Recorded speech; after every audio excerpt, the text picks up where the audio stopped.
Gabinete de Crise, um podcast do Polititank. Olá, seja bem-vindo a mais um episódio do Gabinete de Crise, um podcast do Polititank, um think tank de política nacional e internacional. E é justamente neste tópico da janela internacional, que vai ser apenas um tema esta semana, o resto vai ser tudo questões nacionais, em que temos uma convidada especial. Portanto, nós estamos a começar assim a habituar-vos com convidados especiais.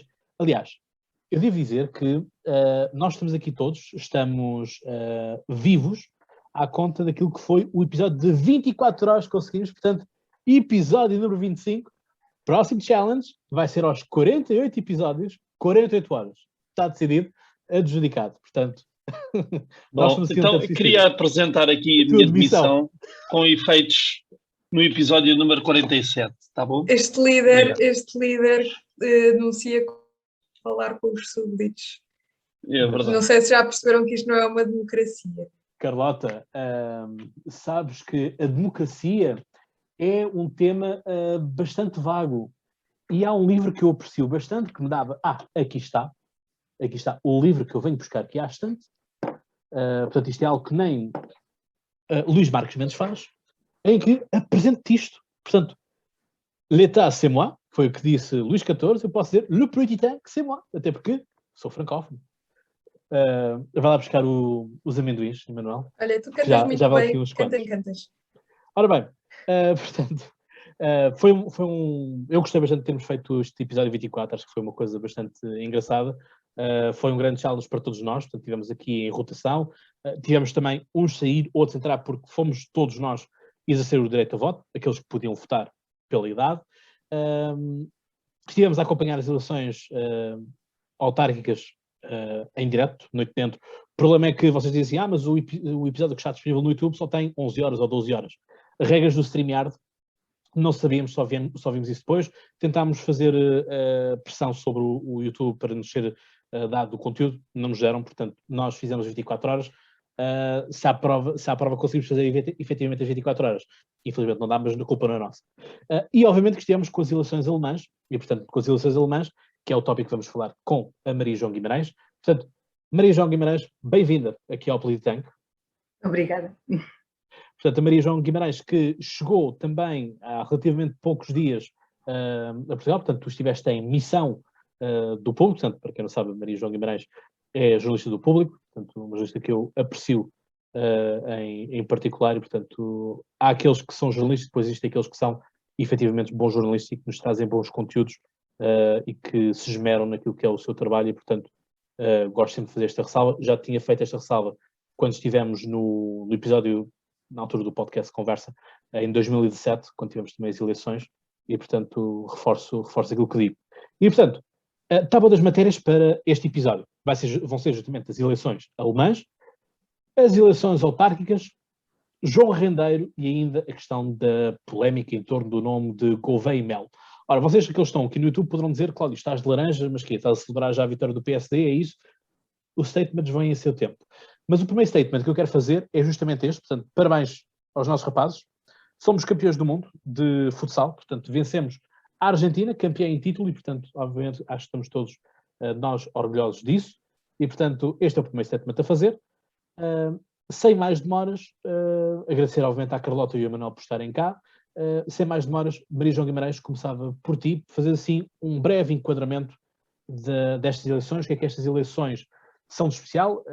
Eu diria que o especial que traz é, temos uma mudança de ciclo, temos duas mudanças de ciclo. Primeiro, deixamos de ter estes 16 anos de Angela Merkel como chanceler da Alemanha, portanto, isto parece quase, se quiseres, aquela narrativa que nós contamos sempre da Rainha de Inglaterra, Elizabeth II, que já enterrou não sei quantos presidentes dos Estados Unidos e não sei quantos primeiro-ministros e tudo mais, e continua cá, e Angela Merkel também, passa a expressão, acabou por fazer um pouco isso e acabou por atravessar várias fases da Europa e várias próprias fases da Alemanha, não é? Portanto, o crescimento alemão começa também com ela, com a questão toda da perdão da dívida alemã, que também existiu, pronto, tudo isso. Há essa mudança que é obrigatória pela Constituição, e depois temos outra mudança, que é a mudança no que toca ao partido vencedor mas que vai ter que fazer acordos, como Angela Merkel também teve que fazer com os seus mandatos. Eu acho que não houve nenhum que ela tivesse governado sozinha, não sei se no início terá feito isso. E, portanto, deixa de ser a CDU, portanto, os democratas cristãos, e passa a ser o SPD, portanto, o homólogo do nosso Partido Socialista. Portanto, passo a ti. Sim, tens razão, o que fez desta eleição, assim, a eleição mais diferente foi de facto que a chanceler não se recandidatou, Angela Merkel decidiu sair pelo seu próprio pé, o que é uma raridade, foi a primeira chanceler a decidir acabar o seu próprio mandato e não a sair por um escândalo ou ser derrotada nas urnas, portanto isso só por si já é uma novidade. E depois temos esta situação, como disseste, de ter que governar em coligação. Normalmente as coligações na Alemanha são entre dois partidos, estamos a contar a CDU, o CSU como um partido, e agora vai ter que ser com 3 partidos. Já se tentou negociar uma coligação com 3 partidos no final das últimas eleições. A entrada da AfD, o Partido Nacionalista, no Parlamento, deixou ali uma situação em que era a possibilidade mais, na altura, mais provável, uma coligação que seria, na altura, entre a CDU, os liberais e os verdes. As negociações arrastaram-se meses, não resultaram, os liberais retiraram-se das negociações. Eu estou a falar disto porque as negociações para esta coligação têm sido muito apontadas pelos partidos agora como um exemplo do que não pode acontecer. Não pode acontecer umas negociações que são feitas pela imprensa, em que há sempre fugas de informação, etc.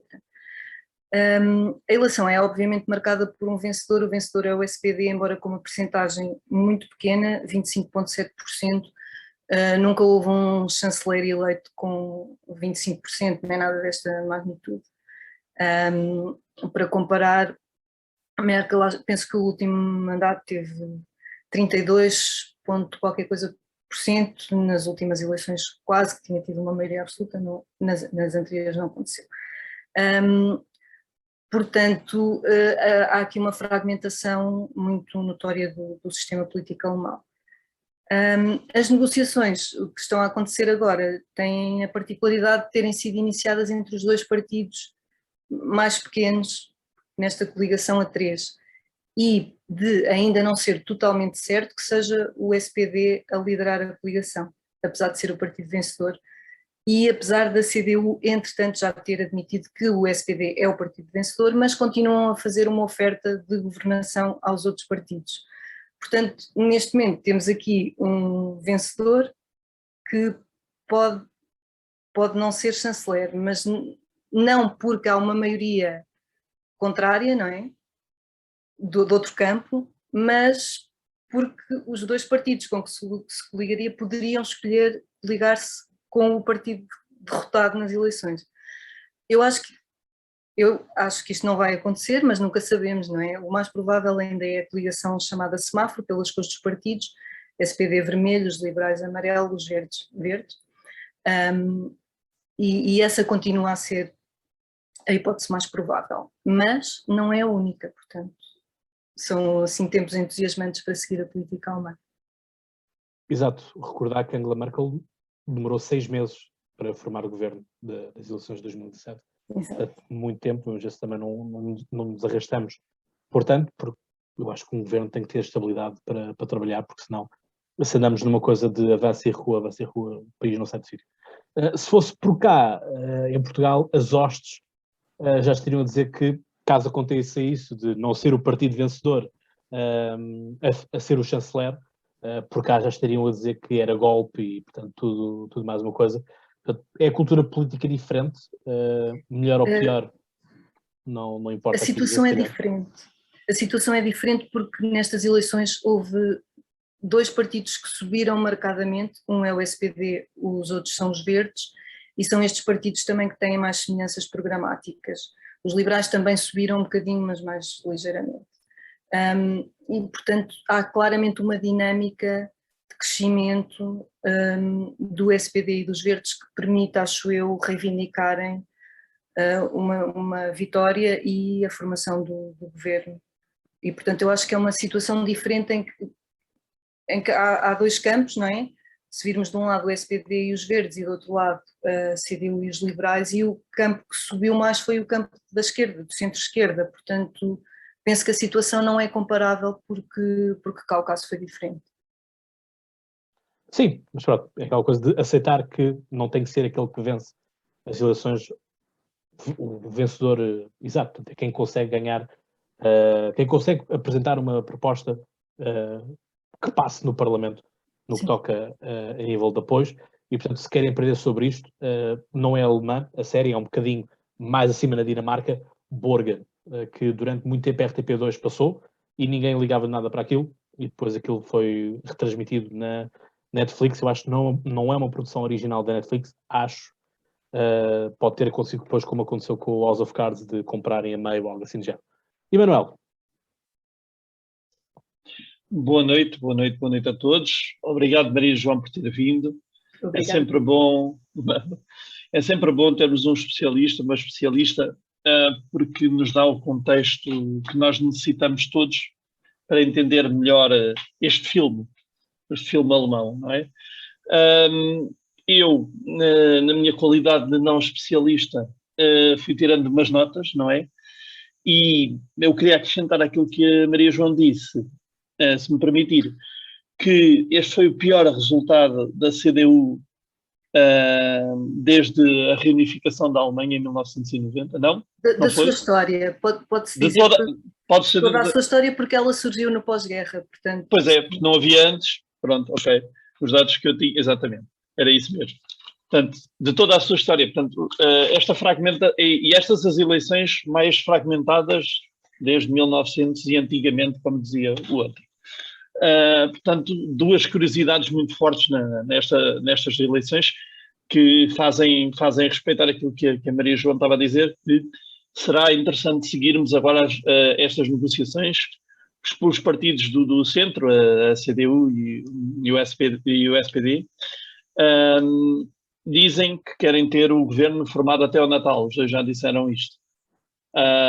Pelo que ouvi os comentários que li, das coisas que li para vir aqui para o programa, dizem que é uma perspectiva otimista. Não sei qual é a ideia da Maria João, já agora gostava de lhe perguntar. É uma pergunta difícil, de facto, toda a gente envolvida nas negociações... Mas se fosse fácil, não era para si, Maria João. Aí é que está. Força.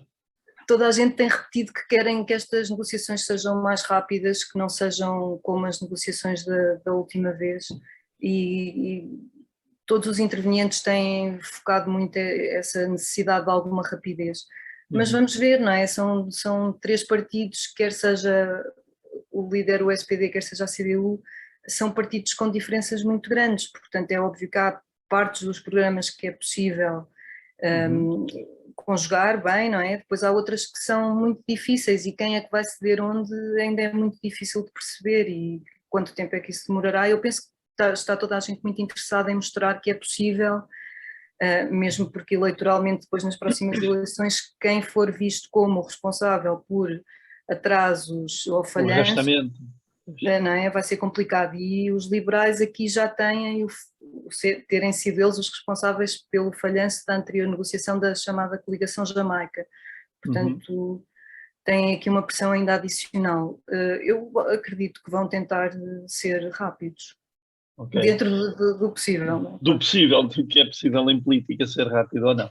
Sim, outra das curiosidades que eu achei que eu destaco aqui é terem sido, e que a Maria João já fez o favor de dizer, que é terem sido os partidos mais pequenos a iniciar as negociações para depois negociar com o partido que vai formar, então, a encabeçar o governo, digamos assim. É outra curiosidade que eu acho interessante, que é primeiro juntamos o bloco e depois oferecemos o governo a quem se dispuser a assinar melhor ou a interpretar melhor o nosso programa. É uma boa estratégia. Uma boa estratégia. Tenho aqui outra curiosidade apontada sobre a Marcos Soda. Eu não desculpem se eu falhar os nomes, alemão realmente não é a minha praia, que disputa a liderança com o Laschet e foi um dos vencedores neste desastre. Foi um dos vencedores porque concentrou a maior parte das vitórias na Baviera. E isso dá-lhe alguma força, não acha? Não concorda? Os resultados da CSU não foram brilhantes na Baviera, comparando historicamente. Não, eles perderam votação. Pois. E ainda assim, eles perderam votação, mas ainda assim foi o lado mais forte, onde se concentraram mais votos, não foram? Pode-se argumentar que foram os que perderam menos dentro da União. É isso. O Marcos Zuder, Obrigado.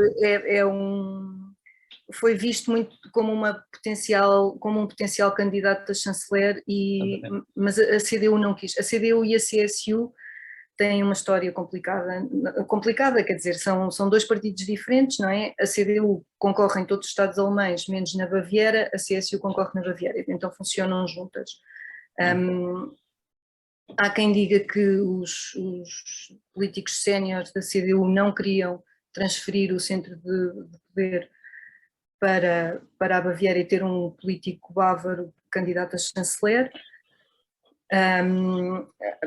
O Marcos Zuder era muito mais popular do que o Armin Laschet, acabaram por escolher um candidato menos popular e sofreram uma derrota que era impensável, não era impensável um resultado destes, e portanto ele surge aqui como, quer dizer, durante a semana houve algumas notícias, alguns potenciais planos para fazer dele o potencial chanceler de uma coligação, e isso não se percebeu muito bem o que é que foi isso, foi uma espécie de contra-informação, se calhar, um bocadinho. Não sabemos, quer dizer, não se sabe de quem era o plano, de onde é que veio, o que é que pretendia, não se percebeu, foi assim um episódio um pouco estranho. Mas vamos ver, eu tenho alguma dificuldade, quando há pouco dizia que achava que a coligação iria ser liderada pelo SPD, é porque eu tenho dificuldade em ver como é que a CDU se vai manter unida depois de uma derrota épica destas, quer dizer, quem é que vai aparecer, quem é que vai pegar naquele partido? Não é? Já sabemos que muitas vezes nestas alturas de transição os líderes dos partidos são fracos e não ficam muito tempo. Para os alemães é muito importante a estabilidade, é difícil sublinhar isto, é mesmo muito importante, por isso é que não põem sequer em hipótese um governo minoritário, nem sequer aparece nos cenários falados, é uma impossibilidade, ou pelo menos é visto assim, por causa desta questão. A estabilidade é o valor máximo que queremos num governo estável. E, portanto, numa altura em que se vão juntar três partidos que serão sempre muito diferentes, ter o partido que está a chefiar o governo a ser um partido que atravessa uma crise não é um bom ponto de partida. Vamos ver o que é que acontece agora, mas lá está, como apareceu na imprensa este plano em relação ao Zuder, também daqui a nada aparece outro, e isto tudo cria aqui um bocadinho de ruído, não é? Bom, outro dos pontos que eu quero apontar é a subida dos verdes. Os verdes subiram de 9% para 15%, uma grande subida. O melhor resultado sempre deste partido, e ainda assim uns 10 pontos abaixo das sondagens, o que nos deixa também de ver que o mercado das sondagens, quando nós dizemos muitas vezes que aqui neste país, só aqui neste país, se calhar não é só aqui neste país, que se devia dizer só aqui neste país. Pronto. Não sei se perceberam este comentário, existe em alemão, acho que foi bem, O meu último comentário é sobre a AfD, partido da extrema-direita, na Alemanha, extrema-direita na Alemanha, que os partidos do Bloco Central já disseram que não há possibilidade de coligação, tanto a CDU como o SPD, que desceram de 12%, 12,6% para 10,3%, e que mesmo assim mantêm uma certa estabilidade. Vamos esperar que seja uma estabilidade, vamos esperar, digo eu, que não sou nacionalista, vamos esperar que seja uma tendência e uma estabilidade decrescente ao longo do tempo, porque a história é a história, não é? E não, neste caso não queremos repeti-la, acho eu. Vamos ver. Eu não sei se a Maria João tem alguma coisa que queira dizer sobre esta AfD, sobre este fenómeno, e o porquê de ter subido e agora estar a descer, não sei se... Sim, tem uma explicação bastante fácil. Quando a AfD entrou, quer dizer, a AfD surgiu como um partido anti-euro, e na altura não conseguiu entrar no Parlamento. Em 2015 há a crise dos refugiados, a Alemanha decide que vai deixar entrar os refugiados sírios que quiserem, e na altura falava-se de 1 milhão, acabaram por entrar menos 800 mil, mas ficou assim no imaginário, 1 milhão de pessoas entraram. E a AfD aproveitou essa altura para começar uma campanha anti-refugiados, anti-Islão, muito direcionada para as preocupações de muitos alemães com como é que ia ser feita a integração destas pessoas, o que é que ia acontecer, etc. E foi um momento de grande polarização na sociedade, em que muitas pessoas se focaram em ajudar. Eu estive lá, por acaso, nessa altura, num ano académico e apanhei essa onda gigante da sociedade civil a ajudar as pessoas, que foi bastante comovente. E, por outro lado, depois um grande medo do que é que ia ser, como é que se ia tratar daquelas pessoas, etc. E o que é que elas iam fazer ao país e como é que isso ia funcionar. E a AfD cavalgou essa onda muito bem e foi aí que começou a ir buscar os seus eleitores. Muitos dos eleitores até eram pessoas que nem costumavam votar. E foram buscar coisas ao descontentamento das pessoas e ao medo do futuro. Eu, na altura, lembro-me que havia um estudo em que dizia que as pessoas que votavam na AfD não eram necessariamente as que estavam pior, ou as que tinham menos condições económicas, ou as desempregadas, não era isso, era as que tinham mais medo do futuro, que sentiam o seu lugar na sociedade mais ameaçado.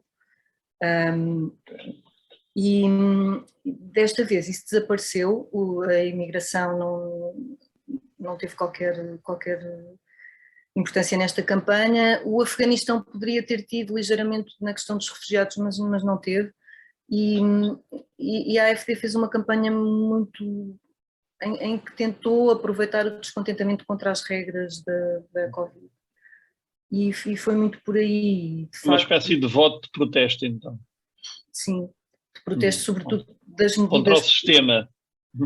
Sim, contra o sistema, sim, sempre, não é? E neste caso muito particular de controle da pandemia. Eles focaram-se muito nisso, questionavam sempre as medidas, porque é que estavam a ser tomadas, etc. E tentaram canalizar aqui algum descontentamento. Este descontentamento na Alemanha é bastante mais visível do que em Portugal, apesar de ser uma minoria bastante mais problemática e que vão mesmo para as ruas em grandes números e fazem muito barulho e até houve um incidente terrível na última semana de campanha. Houve um rapaz que foi morto numa bomba de gasolina por ter pedido a um cliente para pôr a máscara, e houve uma certa ligação entre este ambiente violento que está a ser muito fomentado por estas pessoas contra as medidas da Covid, muitas delas negacionistas, antivacinas, etc., que lá de facto tem tido uma expressão bastante preocupante.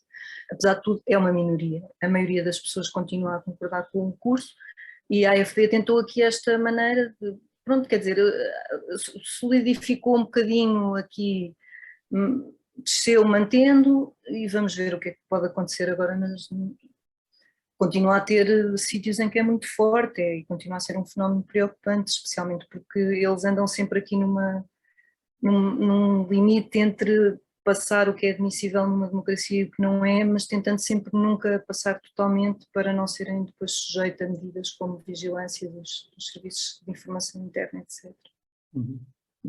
Que não, desculpa, Cláudio, que não acredito que não seja, sinceramente. Mas isso é uma crença minha, não tenho nenhum facto a apontar. Algumas partes são, isso é tudo supervisionado e algumas partes são, houve uma decisão nesse sentido, mas eles desafiaram-na no Tribunal Constitucional e como era na altura da campanha eleitoral acabaram por conseguir impor limites a essa vigilância. Agora que as eleições acabaram é muito provável que isso volte a ser posto em cima da mesa.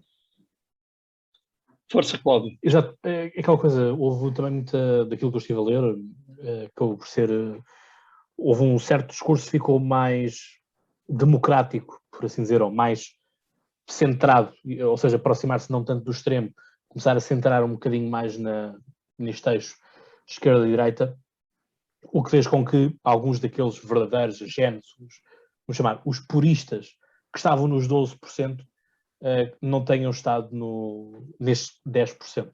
Não é? Portanto, número redondo, para falarmos aqui, que acaba por ser muito isso, não é? Também acaba por, a ver, o discurso não pode ser sempre o mesmo, e aquilo que nós analisamos daquilo que é o populista, tal como eu já escrevi em alguns artigos, acaba por ser, é uma simbiose. É tipo o Venom que nós vemos na Marvel, em que ele precisa de um hóspede para viver, porque se não tiver o hóspede acaba por não ter razão de existência, e é aquilo que a Maria João disse logo desde o início, que é, não temos 1 milhão de islâmicos, vamos dizer assim, não está correto, mas é assim que a campanha da AfD vendeu, portanto, ou se quisermos ser ainda piores, 1 milhão de terroristas a entrar no nosso país. Se não há crise, a simbiose não é feita. Portanto, enquanto houver crise, enquanto houver caos, é que os fenómenos populistas se alimentam, porque lá está, é aquilo que a Maria João estava a dizer, é um medo daquilo que vai vir no futuro, é o medo da mudança, é o medo do caminho, porque nós também estamos numa sociedade que está a caminhar para estamos cada vez mais extremados, de uma forma geral.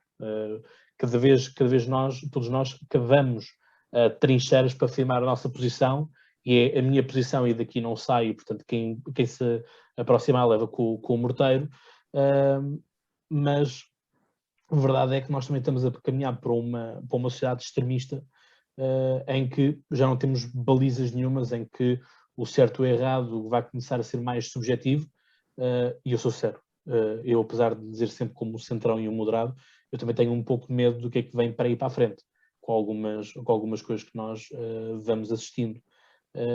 Meto um pouco de medo, e portanto obviamente que estes discursos vão penetrando, e é quase aquela dinâmica, eu não sou, mas até diz algumas coisas que estão certas, não é? Às vezes damos com algumas pessoas moderadas e coerentes, e não é coerentes, justas, vamos dizer assim, a ter alguma simpatia, porque há uma prevenção.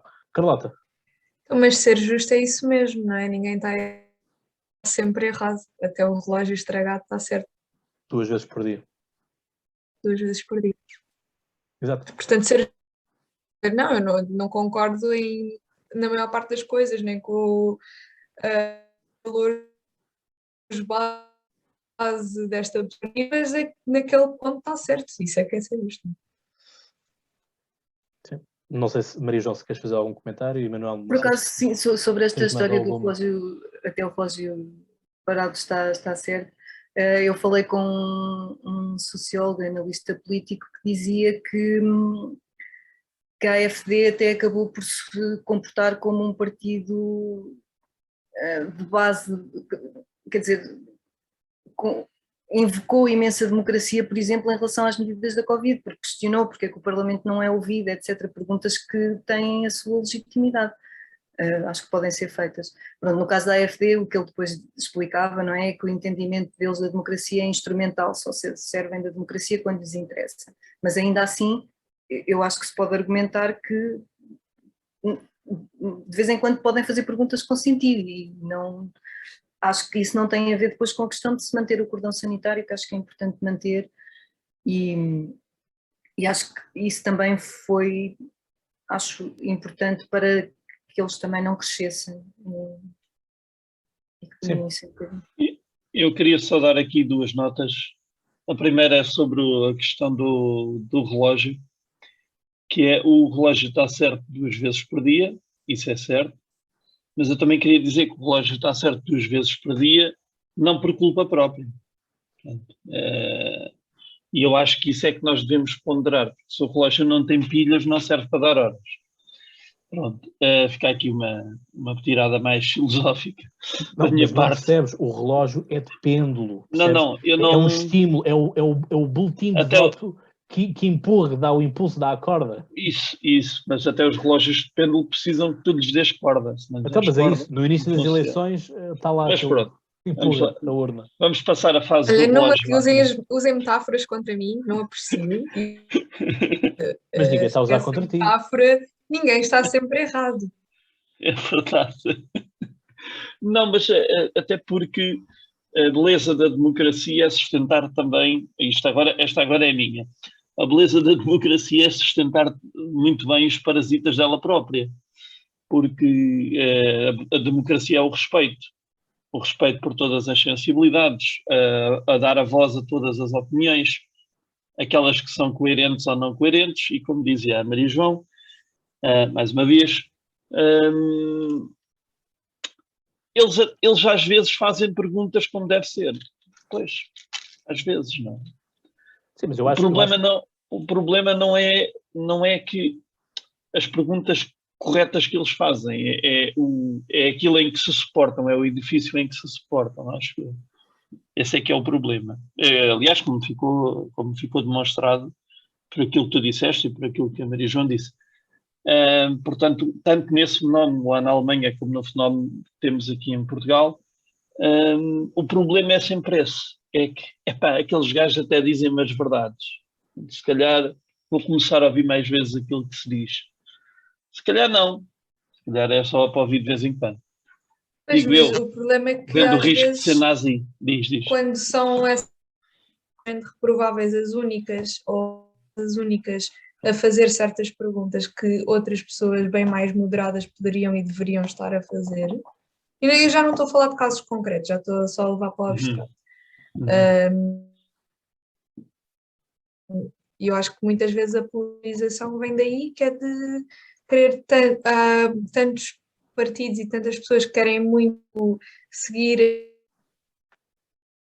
aquilo que é o que está estipulado e não levantar grandes ondas para manter a estabilidade nos lugares que conquistaram, não fazem certas perguntas que não têm nada a perguntas, muito pelo contrário, só têm a ganhar.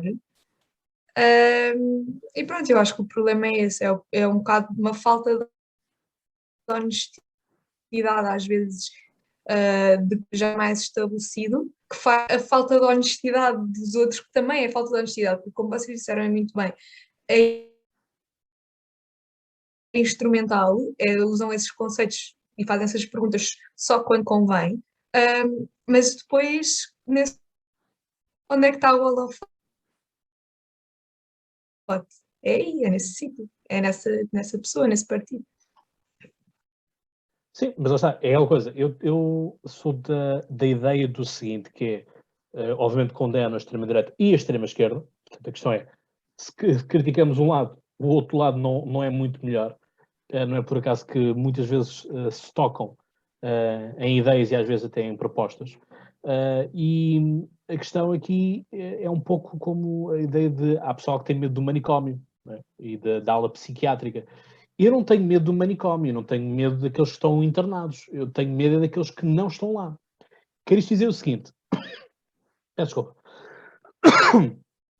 uma vez mais, que é o seguinte, que é, se nós soubermos quem é que eles são e o que é que eles dizem, conseguimos perceber quais, ou seja, temos que perceber que quer a extrema-esquerda, quer a extrema-direita são uma doença, mas o discurso deles são os sintomas. E a sua eleição acaba por ser um sintoma daquilo que é a voz popular, porque as pessoas não votam numa pessoa só porque sim. Já não estamos na primária em que votamos o delegado de turma porque é o mais fixe e porque a seguir nos vai dar 50 pastilhas a decidir por todos, ok? Já não somos isso. Mas temos que perceber o que é que alimenta aquele discurso, onde é que aquele discurso está a ser buscado e onde é que esse discurso se alimenta e vai buscar força. Se conseguimos esvaziar essa torneira, cortarmos aí e resolvemos aqueles problemas, vamos ver que existem certas votações que vão se perdendo. E nós vemos isso em Portugal também. Houve partidos, o Bloco de Esquerda, por exemplo, acaba por ser um partido que as suas bandeiras com Francisco Louçã, muitas delas já caíram, já estão conseguidas. E há muito discurso que agora está no Bloco de Esquerda que antigamente não estava no discurso de Francisco Louçã. E, portanto, as coisas são assim, não é? Portanto, acabo por... Ou seja, eu acho que devemos haver esse cordão sanitário que a Maria João estava a falar, do ponto de vista de chegarem ao poder, mas se eles estiverem representados, acabamos por saber, naquele holofote, como estava aqui a dizer a Carlota, o que é, porque se eles apenas dizem, nas suas caves, a fazer aqui uma menção àquela que foi aquela reportagem da SIC sobre as catacumbas, as caves do poder do Chega, não é? só isso não chega, porque nós tínhamos que ser militantes, tínhamos que estar dentro desse círculo de poder para percebermos realmente quais são as ideias que estão lá dentro. Ora, nem todos nós temos capacidades de espionagem. Eu sei que o James Bond saiu agora na sala de cinema, enfim, devo dizer que saí de lá a chorar, mas pronto, spoiler alert, mas acho que é um pouco isto. Não sei, Maria João, o que é que tu... Enfim, tu viste nos jardins astronautas e tudo mais, nas manifestações, tudo isso, portanto, acho que há Eu gostava de dizer uma coisa em relação à Força. comparação entre a extrema-direita e a extrema-esquerda. Na Alemanha, eu penso que não se pode comparar a AfD ao Die Linke. Não, atenção, estou a comparar espectros, não estou a apontar partidos. Mas neste caso existem estes dois partidos e, portanto, eu acho que é melhor deixar claro que não podem Força. ser comparados, porque um tem um compromisso absolutamente inatacável com a democracia, faz parte de governos em vários Estados federados, etc., e outro não. E, portanto, acho que não podemos comparar, além de tudo mais, não é? De não se apoiar numa retórica claramente de ostracização de uma parte da população e outro não, mas mesmo em termos de funcionamento democrático, acho que temos que ter em conta que são dois partidos muito diferentes. E, portanto, os representantes desses dois extremos são muito diferentes. Na Alemanha não penso que possa haver qualquer comparação.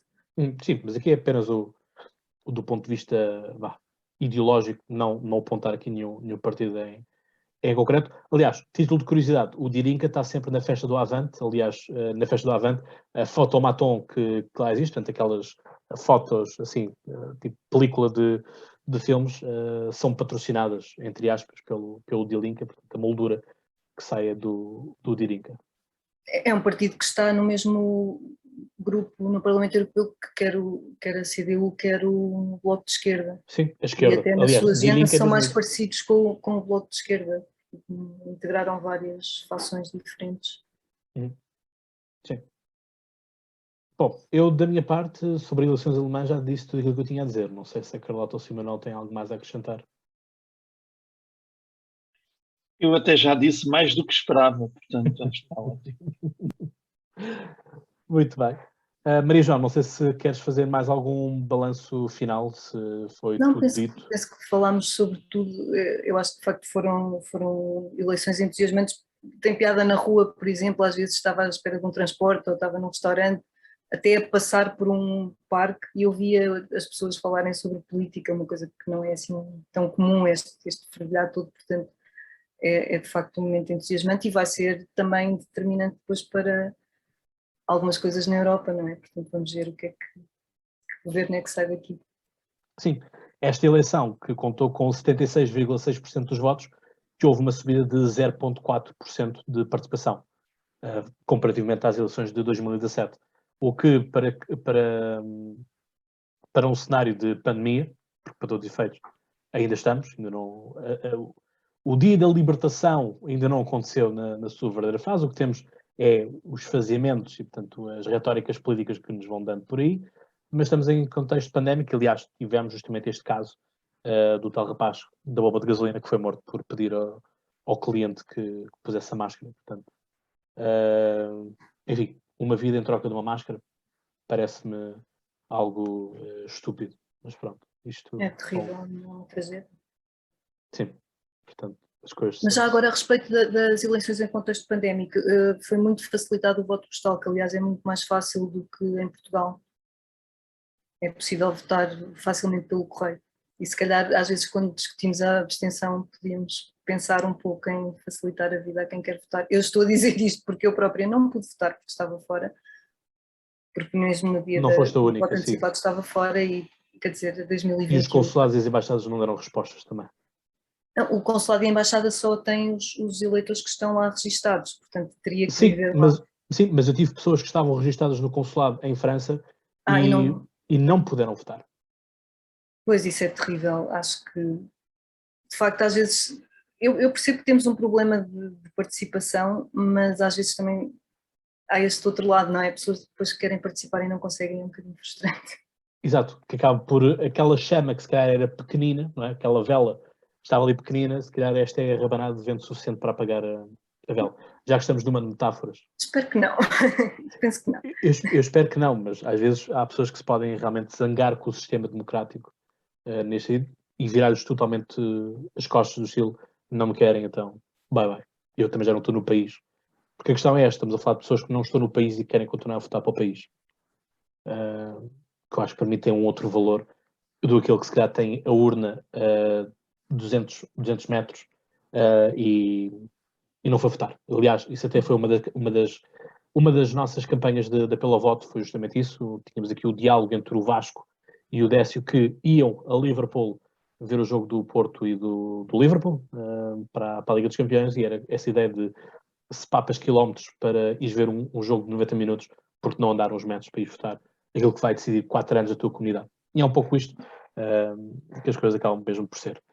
Maria João, da minha parte, agradeço imenso a tua participação. Portanto, se houver mais desenvolvimentos, se houver algo mais palpável em relação a um governo alemão, vamos ver se para o Natal,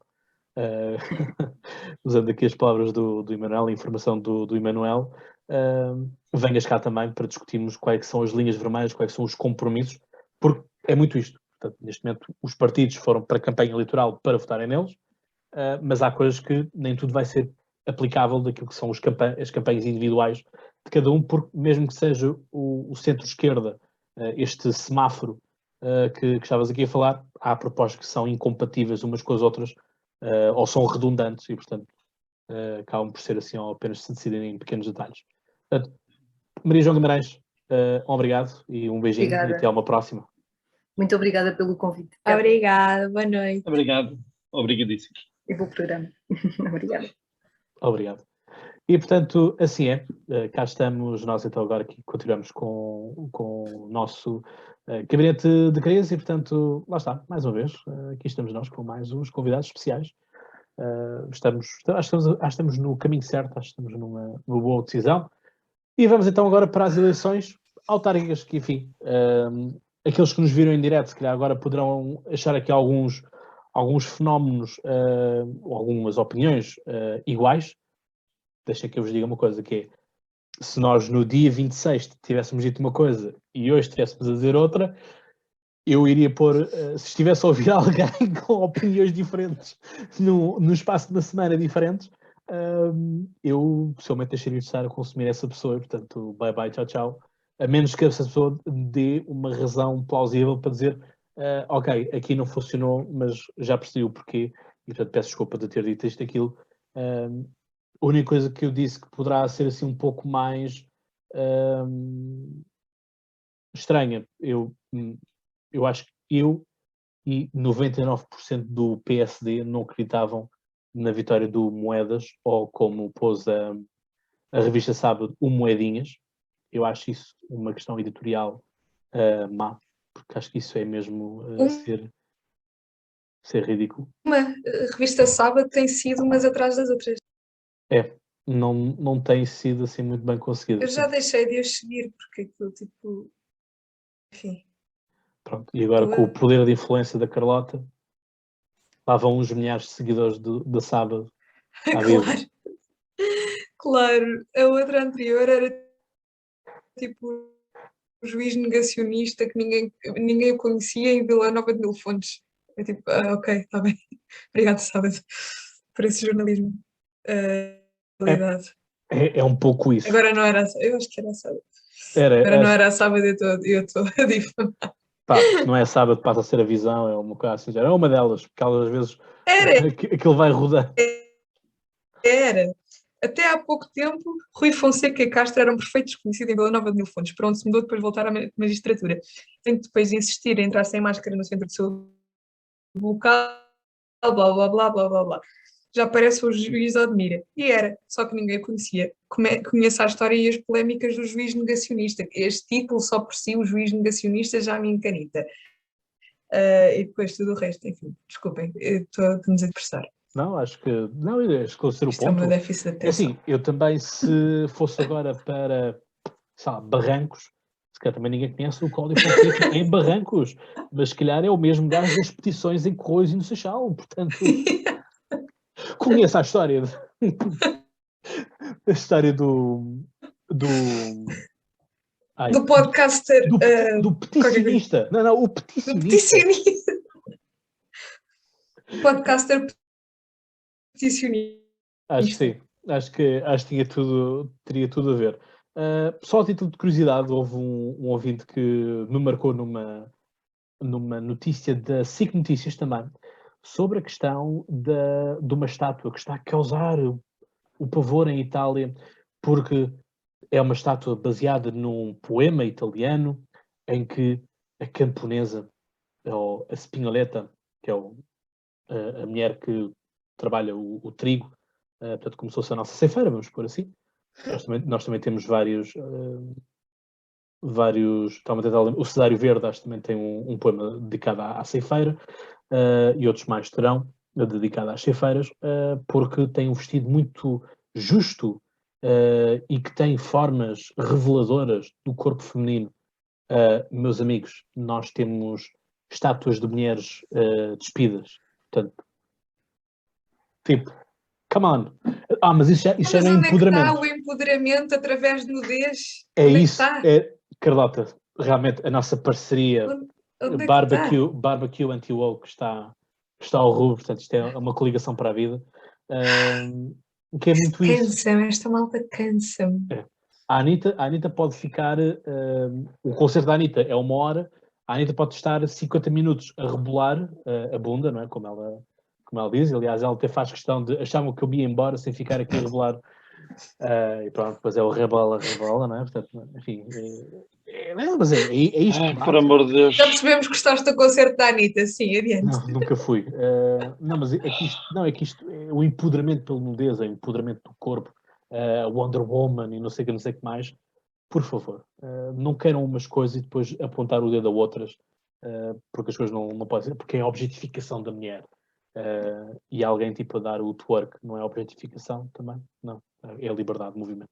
Está certo. Bom, vamos então àquilo que importa. Diz, Carlota? Calhar é biodança, não sejas ignorante.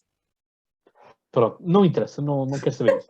Bom, tivemos então uma noite eleitoral de reviravoltas. Tivemos uma noite eleitoral em que tivemos, já tinha aqui mencionado, a vitória de Carlos Moedas, mas também a vitória em Coimbra de 10 partidos todos juntos em Coimbra, onde o nosso Vasco Semedo, o nosso especialista das direitas, fazia parte dessa coligação. Portanto, o Chega não fazia parte dessa coligação, portanto já descobrimos que o Vasco não é do Chega. Portanto, nós aqui em brincadeira dizíamos. Portanto, é um... Como dizia o outro, no shit, Sherlock. mas é uma coisa, portanto, tudo no espaço da brincadeira. Portanto, tivemos estas reviravoltas que foram bastante interessantes. Tivemos vitórias de grande moral, como foi o caso de Pedro Santana Lopes na Figueira da Foz, mas eu já vou às minhas análises, queria primeiro ouvir-vos a vocês, porque eu quero dissecar aqui mesmo muita coisa e quero apontar de que há aqui muitos partidos que querem fazer gaslighting a muita gente. Dizem que o futuro é uma coisa, mas não. Lá vamos. Carlota. Bem, como já tinha dito na semana passada, para quem não viu, o que interessava mais, como é normal, era o meu, o Conselho de Oeiras, e lamento constatar, embora não seja uma surpresa, que os oeirenses continuam a gostar da obra, por mais que essa obra seja mal feita, cara e incompleta, como é o caso do Satu. Para quem não sabe, é um monocarril que está desativado há não sei quantos mil anos, porque era caríssimo e não vai a lado nenhum que seja útil para ninguém.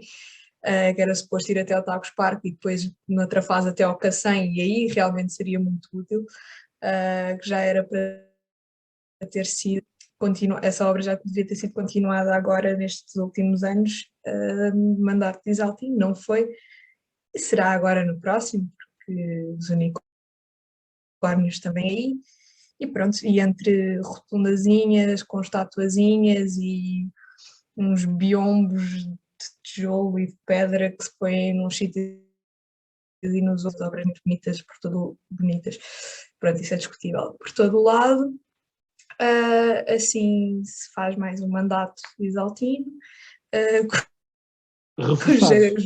reforçado e cujo nome do movimento dele é inovar. Porque sim, que teve 38 mil votos para a Câmara, quando em 2017 também o Inove teve 34 mil, portanto houve mais 4 mil votos, quase 5 mil votos aqui. Sim. De 41 passou para 50. E mais, o meu caro amigo Alexandre Poço não ficou nem em segundo, mas pronto, ele deu tudo. Ninguém pode dizer que ele não deu tudo. Sim, mas ele perde votos, portanto ele não, mas o PSD em 2007 teve 7.216 votos e este ano, 2021, ele teve 6.032 votos. Em 2007 o PSD teve 8,77% dos votos, em 2021 teve 7,91% dos votos, portanto baixou. Sim, está bem, mas não, Só curiosidade. Sim, mas se calhar foi quando ele saltou do avião, caíram-lhe do bolso. Não sei, estou só a ter teorias. Mas Lisboa. Lisboa foi uma agradável surpresa. É sempre bom saber que, apesar de tudo, não existe impunidade total e políticos como Medina, que são apanhados a poucos meses das eleições com escândalos, como foi o escândalo da Rússia, não serem reeleitos é sempre um ponto positivo para qualquer autarquia, região, país, o que seja. Acho que é sempre positivo. Não sei se posso atribuir totalmente esse escândalo à vitória de Carlos Moedas, mas acredito que tenha tido influência e espero que tenha tido influência. Portanto, acho que é um ponto positivo. De resto, não tenho grande coisa para dizer, mas passo a palavra a outra e não ao mesmo. Manuel. Olá! Isto foi completamente desadequado, estamos a meio do episódio. Às vezes é preciso ser desadequado, como na política portuguesa. Bom, enfim, isto que eu disse agora não serviu absolutamente para nada. Vamos ver se eu consigo dizer alguma coisa que se aproveite. Vou falar do meu conselho, da Amadora Rules, não é? E infelizmente para conta? pessoa... E conta. Amadora infelizmente para uma pessoa presente neste painel o sistema não tremeu. Para as outras duas, para uma é um bocado indiferente, para a outra será bastante importante. Agora deixamos nossos ouvintes perceber quem é quem neste grande jogo da vida. O PS ganhou em toda a linha, ganhou para a Câmara, ganhou para a Assembleia Municipal e para a Assembleia de Freguesia, portanto, mais ou menos com as mesmas votações, que é para ali para o cromo dos votos não vir já interromper. E, portanto, vocês vão aprender alguma coisa agora quando o Cláudio falar. Eu acho que a leitura nacional que se pode fazer é, mais uma vez, uma abstenção monstra, o que demonstra, já agora,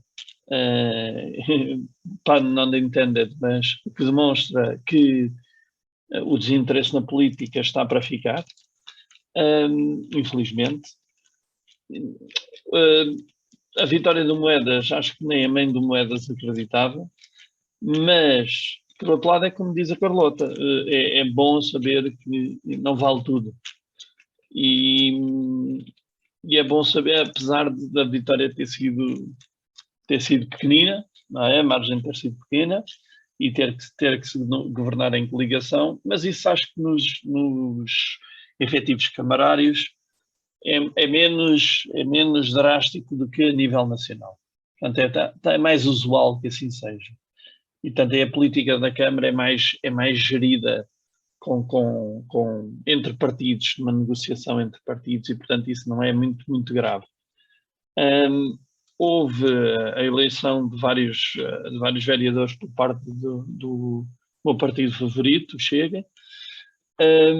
Muitos deles nem articular palavras sabem, o que também quer dizer alguma coisa sobre os seus votantes. Portanto, Mas a mensagem principal que eu queria aqui deixar, e agora num tom um bocadinho mais sério, porque para a análise política sobre os resultados autárquicos vamos ter a nossa correspondente do PSD, no Seixal, Cláudio Fonseca.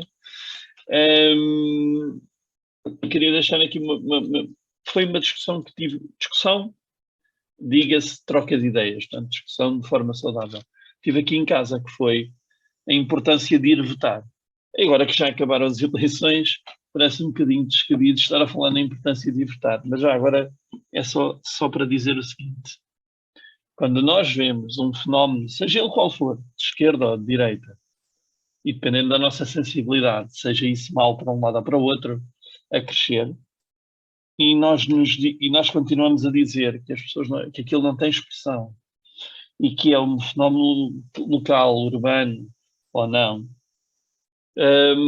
temos que ter em conta de que é uma coisa muito simples, isto é matemática. Quanto mais formos votar, mais diluído se torna esse voto.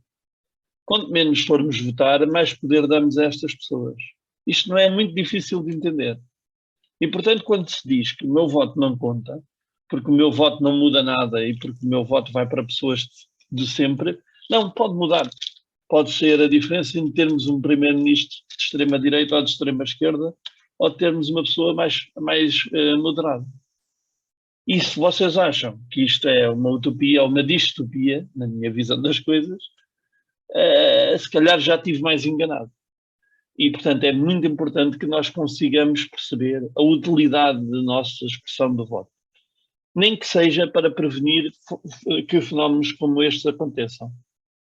Porque é demasiado importante para a vida de todos nós e demasiado impactante para que deixemos na gaveta.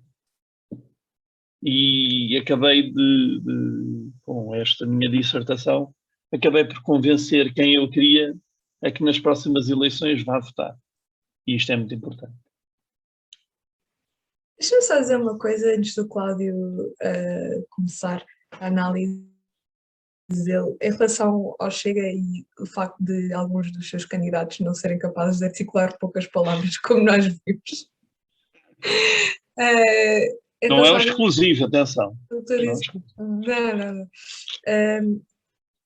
Em relação ao que tu dizes, dizer algo sobre os seus votantes, eu acho que isso pode ser verdade em parte, mas não totalmente, porque não nos podemos esquecer que há muitas pessoas que votam para as autarquias ou para as legislativas ou para as presidenciais da mesma maneira, votam no partido e votam no partido. E o Chega tem esse efeito ainda mais forte do que muitos dos outros partidos, porque faz questão de se centrar à volta de uma pessoa. É o único partido que eu vi em que todos os cartazes das autárquicas têm a fotografia do líder ao lado do candidato. Portanto, acho que ainda reforçam mais esse efeito que já existe naturalmente. O que é triste. Mas acho que não é um exclusivo do Chega. Acho que o Chega se aproveita disso e reforça isso. E incentiva isso nos seus eleitores. E quando eu disse o que disse, eu estou sempre a generalizar, obviamente. Conheço muito boas pessoas que votaram no Chega. Também eu, sim, também eu. Porque eles até dizem umas verdades. E depois eu fico com os cabelos dos braços todos arrepiados. Enfim. Força, Laranja Mecânica. É um bom filme para se ver e para fazermos uma análise política. Por que não? Eventualmente, daqui a uns tempos. E uma grande seleção, pá. E a grande seleção, na época, sim. Longe vão os tempos. Mas por que não, eventualmente, daqui a um futuro próximo, haver aqui algum tipo de comentário em relação a filmes. No episódio 48, por exemplo. Temos que encher chouriços, não é? Se calhar até pomos alguns filmes a passar. Assim, tipo, numa tela ao fundo, que o YouTube não detecta para não termos problemas de copyright. Ora bem, por onde começar? De facto, é um statement de laranja, mas como é possível de ver, tem aqui um logotipo que é do meu podcast de ténis e é o laranja porque eu gosto do terra batida, portanto, é esta cor. Os meus dois outros colegas têm um polo de cada cor, o azul, piso rápido, e o verde, da relva. Mas achei que era oportuno trazer aqui o laranja porque acho que, apesar de tudo, Só Pois. para dizer que gosto mais dos torneios em piso rápido, tá bom? Só para meter nojo aqui. Ó, US terra Open batida. e Australian Open, pronto. Eu como sou E o francófono... Quer dizer que não Masters. faço ideia do que é que vocês E o estão a Master. falar. E o Mas, então, olha, Masters. você não é uma verdadeira tia. Se você não sabe de ténis, o Millennium Steel Open é em terra batida, querida. É em Oeiras. Eu nunca disse que era tia, vocês é que disseram. Aliás, primeiro foi em Oeiras no Estado Nacional e agora é que está em Cascais, no Estoril. Portanto, o Carlos Carreiras adora entregar E os prémios. esqueceu-se de mencionar o Masters, que também é em piso rápido. Alguns Masters, também tens Masters em terra A batida. final. Sim, mas a Ah, final. o ATP Finals, queres tu dizer? Sim. Ok, Sim. ok. Já sei. E estás a falar também do Masters 1000 de Paris. E Masters 1000, é isso mesmo. Bem, posso ir dormir uma cesta e já vou? Mas tens o Masters 1000 de Monte Carlo, por exemplo, que é também terra batida. Mas não seja por isso. Mas pronto, lá está. Como eu sou francófono, tenho que fazer o apelo sempre a Roland Garros. E no Roland Garros é terra batida. Grande torneio. Sim. Exatamente. Portanto, ocorre sempre na época de maio. Portanto, muito interessante. Maio, junho. Ora bem. Eu acho que E foi viva uma o vitória. Nadal. Pronto, já chega. E viva o Nadal. Eu até há uns bons tempos tinha aqui a raquete do Nadal, que eu jogava com a raquete do Então era Nadal. por isso que ele não estava em número 1. Já percebi. Engraçadinho. Bem, mas não foi por isso que eu ganhei também todos os jogos, portanto é aquela coisa. Bom, mas vamos centrar. Eu acho que foi uma vitória importante do PSD e sobretudo do Rio. E nós brincámos, e isso está disponível no episódio 24 horas. Essa parte está disponível. Quando eu brinquei com a situação de o Rio já está a fazer à pista com esta questão toda de na noite eleitoral vão estar os comentadores independentes, entre aspas, a comentarem as coisas e, portanto, já vão ver pessoas a extrapolarem os resultados para o ponto de vista eleitoral nacional, etc, etc. Ora, eu acho que o PSD, mérito ou não mérito do Rio, eu acho que não há mérito, para ser honesto. Acho que tivemos duas pessoas que reivindicaram vitória que não são suas, mas já lá vou. Em que nós olhamos e temos o seguinte a acontecer, que é nada mais nada menos de todas as sondagens sempre colocaram o PSD na miséria. E há aqui uma coisa que se chama, quando nós mais vemos uma coisa, e por isso é que há pouco também o Emanuel estava a dizer de que se calhar vou começar a ouvir mais este partido, ou se calhar não, porque nós quanto mais ouvimos umas coisas, mais vamos entranhando aquilo e vamos achando que aquilo é aquilo que nós queremos. E portanto, isto é o problema das imagens e de repetirmos imagens e etc. É que vamos habituando-nos a isto. E isto, as sondagens têm duas componentes. Ou galvanizam um eleitorado e é do estilo, o meu partido está em segundo, então eu vou agora mobilizar mais gente para inverter as sondagens. Ou tem o outro, ou galvaniza ou derrota sem ir a eleições sequer um partido, ou seja, do estilo, eu nem vou votar, ele já perdeu as eleições, portanto eu nem sequer lá vou fazer, portanto vou votar, o meu voto, por aquilo que o Emanuel estava a dizer, não vai contar para nada, vai estar ali diluído e portanto não vai acrescer nada. A questão é, o poder multiplicador deste pensamento é o que ora galvaniza mais, ora derrota mais. E eu acho que, para todos os efeitos, as sondagens não têm sido boas, e quando as pessoas realmente pensarem que as sondagens são pagas, ora por partidos, ora por agências de comunicação, aí se calhar vão começar a ter alguma surpresa. E há uma coisa que é, estamos a voltar aos anos 80. Nos anos 80, 90, as sondagens erravam a torta e direito. Por isso é que os sondagens diziam que o Freitas do Amaral ganhava as eleições, e acabou por não ser, por exemplo. Este é o caso mais gritante em que Mário Soares estava arrasadíssimo nas sondagens. E realmente é isto. E as sondagens vão ficar cada vez piores com esta questão toda do RGPD, portanto, o Regimento Geral de Proteção de Dados. Porque antigamente aquilo que acontecia nas agências, e eu trabalhei numa agência de sondagens, é que elas compram pacotes de dados às telecomunicações.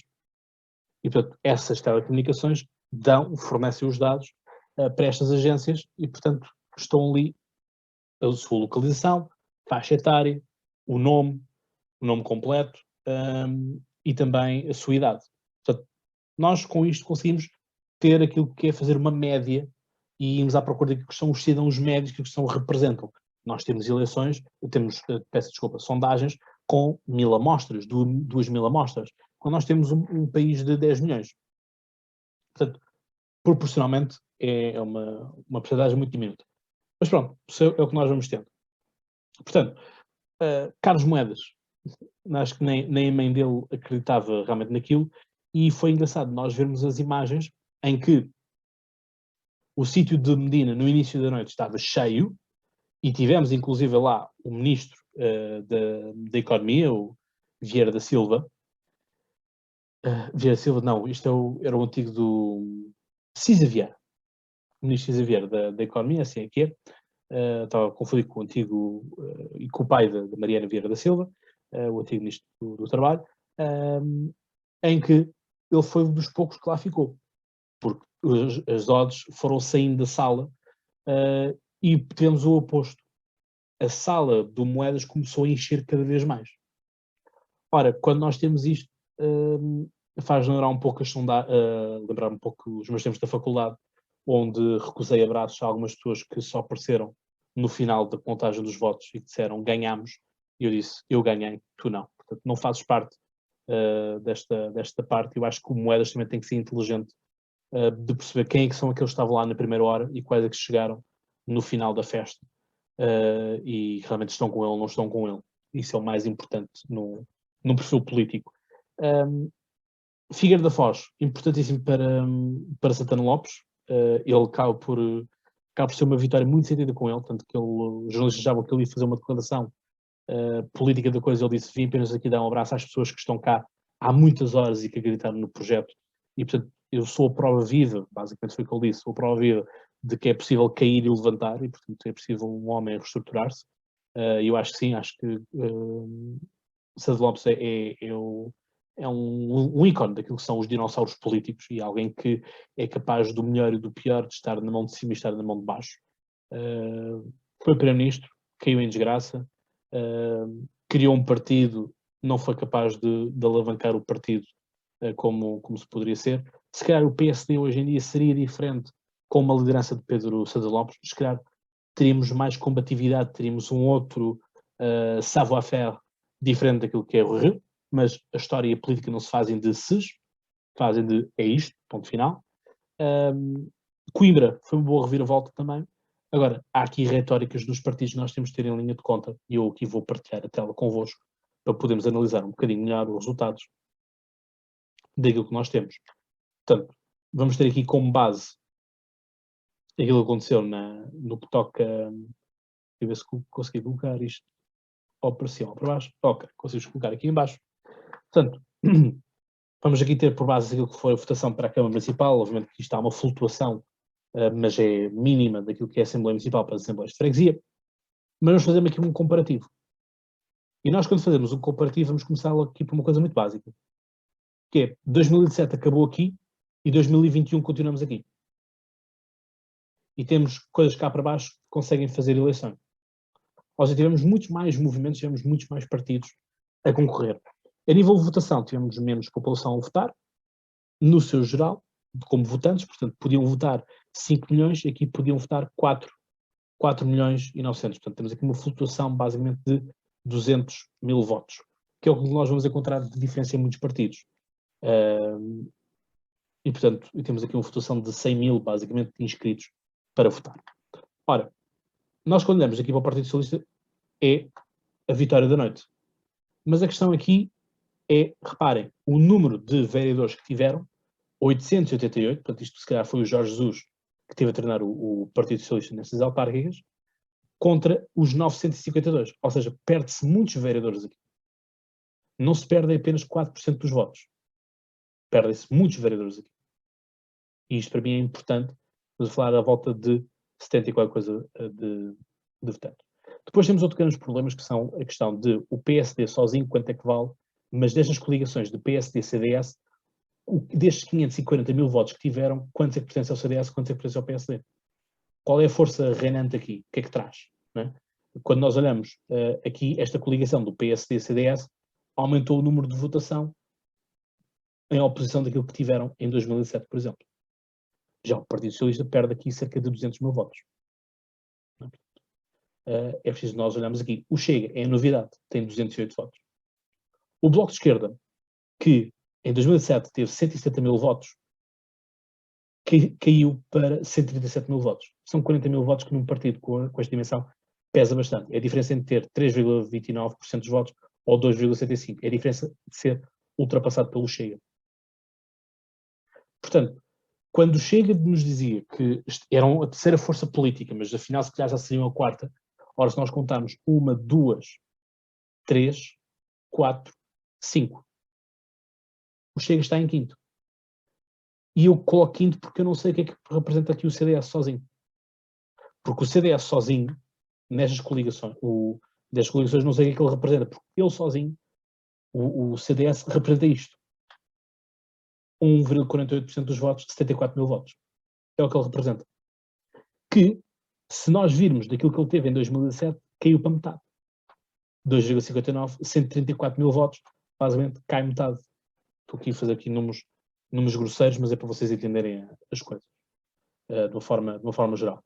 E depois temos o grupo de cidadãos independentes, vamos chamar assim, que é onde estão exaltinos da vida e afins, que cai também a nível de percentual, mas mantém-se atrás. É o que faz a diferença entre os grandes partidos autárquicos e os pequenos partidos autárquicos, e os grandes, ainda vou incluir aqui a CDU, porque apesar de tudo ainda tem mais força municipal do que o Chega, ou o que é que seja. O Chega aparece-nos logo aqui com 19 mandatos, portanto eles têm 19 vereadores. Diferente é, e aquela coisa, a diferença entre saber-se articular, saber articular palavras e não saber articular, o Chega pode não saber articular, teve 208 mil votos, 19 vereadores. Se formos a pensar na elite da iniciativa liberal, que teve 1,30% dos votos, 64 mil votos. Mas depois temos declarações e temos gaslighting por parte da iniciativa liberal a dizer o futuro é liberal. Ora, e nós olhamos aqui para a iniciativa liberal e colocam, tiveram um vereador liberal no Porto. Tiveram um. E por que tiveram este um vereador liberal e isso não aparece ali no site? É porque isto estava no movimento do Rui Moreira, portanto, movimento independente. Né? Depois tem um presidente da Junta Liberal, Tiago Manhã, que foi concorrido por onde? Candidatura do Rui Moreira, independente. Depois tem 30 deputados municipais, em São Vicente, Odmira, Lisboa, Cascais, Matosinhos, Oeiras, Batalha, Maia, Louros, Póvoa de Varzim, Odivelas, Santa Maria da Feira, Vila Nova de Gaia, Ponta Delgada, Mafra, Braga, Montijo, Sintra, Gondomar, Leiria, Setúbal, Guimarães, Faro e Porto. E depois tem 57 membros da Assembleia de Freguesia. A questão é, destes 57 da Assembleia de Freguesia, os números são muito engraçados e podemos brincar com eles, e é como eu digo sempre, os números dizem aquilo que nós quisermos que eles nos digam, porque eles falam aqui em 57, mas na verdade só tiveram 45, os restantes foram na coligação. E se a Carlota aqui falou da componente de tivemos os cartazes do Chega, que eram os únicos cartazes onde tínhamos o líder do partido nos cartazes qualquer candidatura que fosse, aqui em Seixal estava, em Almada também estava. A verdade é que a candidatura de Lisboa foi a única candidatura, por assim dizer, que teve grande destaque no Instagram da Iniciativa Liberal. Portanto, aquele que foi a grande aposta da Iniciativa Liberal, que era conseguir o vereador em Lisboa, falhou. E se calhar percebe-se que os paddles, as corridas eleitorais e algumas coisas são engraçadas. As caminhadas, em Oeiras é caminhadas. Pronto, fazer tudo isso, tudo o que queiram. Houve, o candidato da Iniciativa Liberal de Oeiras é um par de primeira apanha, em que é liberal, mas depois põe a sua cara no retrato do Marquês de Pombal, que tinha tudo menos de liberal. Liberal, pronto, só na economia, porque, pronto, queria pôr lá uns comerciantes a funcionários, os cavaleiros comerciantes, como na Inglaterra, mas, no entanto, alguém totalmente déspota e que colaborava com esta centralidade do poder no rei. Aliás, mandava mais ele do que o rei Dom José I. Mas é isto. O Bloco de Esquerda consegue eleger um vereador em Lisboa, a Iniciativa Liberal não. Qual é a diferença? 5.000 votos. É que até o Chega, com o Nuno Graciano a ser arrasado nos debates, conseguiu capitalizar mais votos do que o Bruno Horta Soares, de quem sou amigo e simpatizo, mas que achou que era bué da fixe dizer tivemos 1 ano e meio de merda. E as hostes da Iniciativa Liberal, maravilha, acharem que aquilo era uma coisa e que assim é que é a política. E, portanto, quando eu vejo a Iniciativa Liberal dizer que o futuro é liberal com 89 autarcas, em que muitos deles são autarcas com esteroides porque não ganharam por iniciativa própria, a Iniciativa Liberal, se nós formos fazer um comparativo, vou voltar aqui a partilhar o ecrã convosco, para percebermos aqui uma coisa também, isto é importante, eu gosto quando as análises são feitas com rigor. Fixem os números, portanto, mantenho aqui a Câmara Municipal como referência, porque são sempre os candidatos principais. A Iniciativa Liberal tem 1,30% dos votos, 64.000 votos, 849. Fazendo aquela extrapolação que o Rui Rio não queria que nós fizéssemos na noite eleitoral, mas aqui não estamos a fazer nenhuma extrapolação, estamos aqui com dados concretos, daí que foram as legislativas. Portanto, primeira vez que a Iniciativa Liberal chega ao poder, a Iniciativa Liberal perdeu a votação. 1,29% dos votos, ok, que ali teve 1,30, mas perdeu, que aconteceram a 3.000 votos aqui. Portanto, aquele discurso de, portanto, vou voltar a pôr aqui, portanto, 64.000 votos. Portanto, quando nós temos estas dinâmicas todas de que um deputado liberal faz a diferença demais, não me parece que a Iniciativa Liberal tenha conseguido capitalizar isto. Porque Lisboa é Lisboa, o resto continua a ser paisagem. Portanto, enquanto não são capazes de dotar as coisas, não conseguiram eleger aqui sequer em Corroios, na freguesia, onde conseguiram 500 e poucos votos. A petição mais baixa que eu tenho entregue na Câmara Municipal do Seixal são 666 assinaturas. Mas depois, lá está, gaslighting outra vez, vamos à página de Instagram da Iniciativa Liberal no Seixal e dizem que tiveram 3.000 cruzinhas. O problema é que não tiveram 3.000 cruzinhas, tiveram 1.500 votos, que eu acho que ainda tiveram menos votos do que estiveram nas presenciais com o Tiago Maia. Carlota, eu peço desculpa, tinha aqui a coisa minimizada, portanto não vi as tuas mensagens, mas... Portanto, Carlota, diz-me as tuas críticas antes de eu passar para a análise da esquerda. Portanto, acabou-se aqui o espectro da direita, ainda vou à esquerda do PCP e do Bloco de Esquerda. Força. A segunda crise eu digo já, porque já sou a ser picuinhas, que era de quando falaste da tua petição, quer dizer, não se pode comparar uma petição que é sobre um caso muito específico e são coisas muito pontuais, não podes comparar uma petição a uma eleição. Posto isto, acho que também, eu percebo, e já falámos disto aqui muitas vezes, eu percebo o exercício de olhar para uma eleição legislativa, olhar para uma eleição autárquica e dizer ganhou-se votos, perdeu-se votos. Mas são de natureza totalmente diferente. Perder votos de umas legislativas para umas autárquicas ou ganhar votos, isso para mim não diz grande coisa. Eu posso querer um deputado liberal e não gostar do candidato à minha freguesia ou à minha autarquia, ou não ter nada se calhar contra esse candidato e continuar a gostar das ideias desse candidato e identificar-me com o partido, mas eu estou tão contente com os autarcas que eu lá tenho que não vejo necessidade de mudar e posso ter alguma aversão ao risco apesar de tudo. Portanto, acho que são coisas demasiado diferentes para estarmos a fazer essa operação. Seria, se fosse uma diferença abismal de uma eleição para a outra, tendo em conta que até são próximas, se calhar tinha-se passado alguma coisa, ou muito positiva ou muito negativa, conforme a diferença fosse positiva ou negativa. Se fosse uma diferença abismal, isso talvez fosse justo fazer essa análise. Agora, assim, acho um bocado irrelevante. Irrelevante é a tia do outro. Mas eu percebo e aceito a tua crítica. Aliás, eu quando faço um briefing sobre as eleições autárquicas, eu digo sempre, são eleições diferentes de todas as outras, onde os nossos vizinhos são nossos amigos ou são nossos inimigos. Mas a dinâmica aqui é, as sondagens aqui voltaram a falhar naquilo que serão atribuições, porque davam já a Iniciativa Liberal com 7 ou 6% dos votos a nível nacional.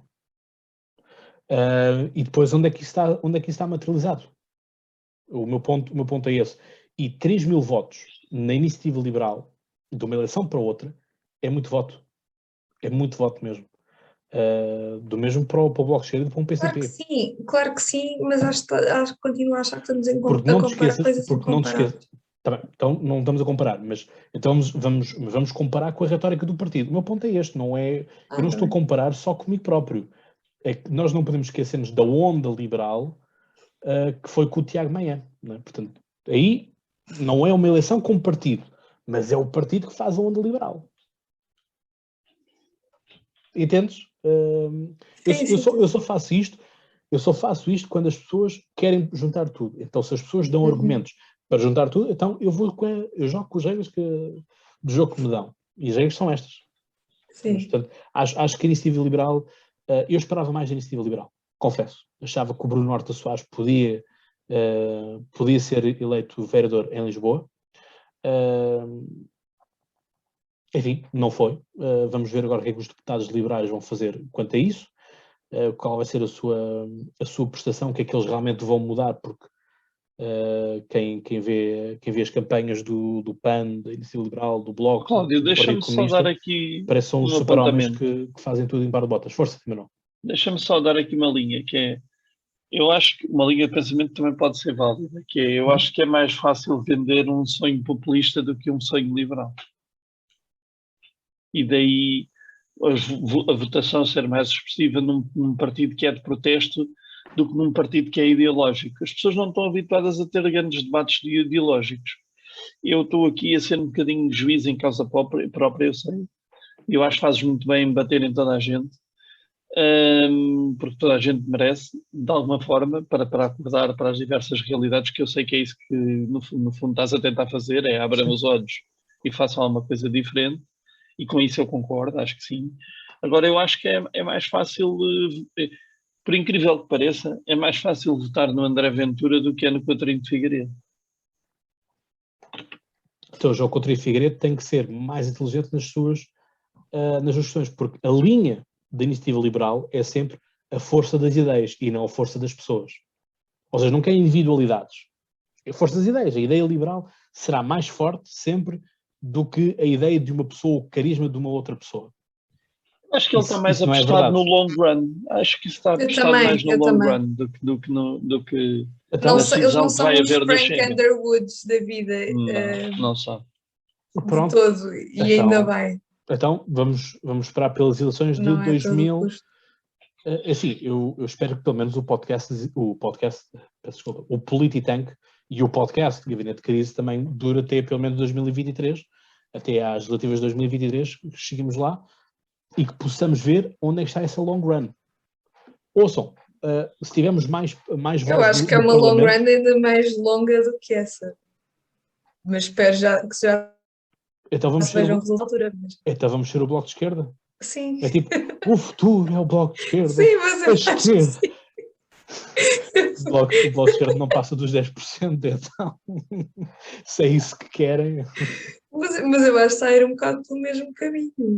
Porque nós também nós falamos dos candidatos do Chega, porque nós sabemos qual é que é a missão do Ricardo Araújo Pereira no meio disto. É que é muito cómico. Não interessa, o ponto não é esse. Mas eu também vi propostas aqui no Seixal que são de bradar aos céus, do ponto de vista liberal. Como, por exemplo, vamos montar um polo universitário aqui no Seixal, mas depois não se faz qualquer tipo de enquadramento. É tipo, venha para cá um polo. Pode ser um qualquer. Façam ligação com a terra, no sentido de dizer assim, Seixal foi o sítio onde se fabricavam as naus que foram para os oceanos, foi cá que esteve o Vasco da Gama, o Paulo da Gama, o pai do Paulo da Gama e do Vasco da Gama, era o comendador aqui do Seixal. Tipo, façam alguma coisa. Temos a Mundet, que foi a maior fábrica de cortiça do mundo. Façam ligação com a terra. E enquanto não fizerem um storytelling sobre a terra, sobre as suas gentes, nunca vão conseguir. E não é com pessoas que parecem todos tirados de uma fábrica de fotocópias, em que nós olhamos para um cartaz, olhamos para o outro e aquilo é tudo igual. Não é assim que conseguem as coisas. Eu quis ajudar.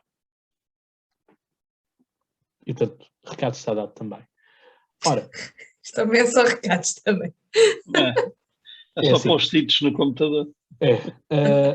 Reparem, houve um ouvinte no podcast Conversa que respondeu à story, porque eu fiz um post a dizer que tinha eleito 15 presidentes de Câmara. E houve um que disse uma coisa muito engraçada, que é: tu conseguiste mais, eu já não me lembro, mais presidentes de Câmara do que CDU e Bloco de Esquerda e Livre juntos. Eu sei que ele pôs para aí uns 2 ou 3 partidos lá, mas no Bloco de Esquerda e CDU eu sei que eram, mas já não me lembro qual é que era o outro, juntos. Pá, eu agora também posso dizer que sou o maior da vida, e não preciso de o dizer. Portanto, as coisas são assim. Eu, por acaso, nem tinha feito essa conta. É giro, como toda a gente que faz isso diz não dizendo. Eu agora podia comentar aqui que... Mas por isso, Emanuel, mas eu fico feliz, mas Emanuel, eu fico feliz, Emanuel, eu fico feliz que tu te faças esse tipo de comentários, porque é por isso Claro. que tu és o consultor do consultor. Pois, Estás a aprender. precisamente. É assim mesmo, é assim mesmo. Estou a aprender. E é por isso que vocês vão ter uma avança do Vasco. Por isso vamos ter uma avança do Vasco. Ora, exatamente, até o Piriquito vem para cá. Bom, estou a aguardar. Vamos continuar aqui para terminarmos também, para irmos aos seguintes temas. Eu também queria ir muito rapidamente nisto. Portanto, vou partilhar aqui também rapidamente a coisa. Isto é tudo rapidamente, mas o tempo vai passando. Não sou o Flash Gordon. Portanto, o PCP. E o PCP, pronto, diz-me um pouco aqui no Seixal, porque continuo com eles. Do ponto de vista que continuam-se eles a mandar aqui no Conselho, apesar de terem perdido uma junta de freguesia. PCP era a terceira força política nos resultados de 2017, apesar de 2017 também ter sido um anos horríveis para o Partido Comunista, em que perdeu várias câmaras, uma delas Almada, por exemplo, o Barreiro e Alcochete para o Partido Socialista, por exemplo, e tirou a maioria absoluta que o Partido Comunista tinha no Seixal também. Portanto, perdemos aqui cerca de 80 mil votos. Vamos por aqui, está quase nos 90 mil. Portanto, perdeu aqui uns 80 mil votos, 70 e qualquer coisa de mil votos. E desce de 9,45 para 8,21. E deixa de ter 171 vereadores, entre eles presidentes de Câmara, para passar a ter 148. Significa isto que, além de ter perdido vereadores, além de ter perdido presidentes de Câmara, ainda perdeu vereadores que podem não dar a maioria absoluta para sessões de Câmara e, portanto, para a Câmara funcionar como deve ser, portanto, vai obrigar a acordos com outros partidos. O Bloco de Esquerda, 170 mil votos, baixa para 137 mil votos. Portanto, há aqui muita coisa que perde.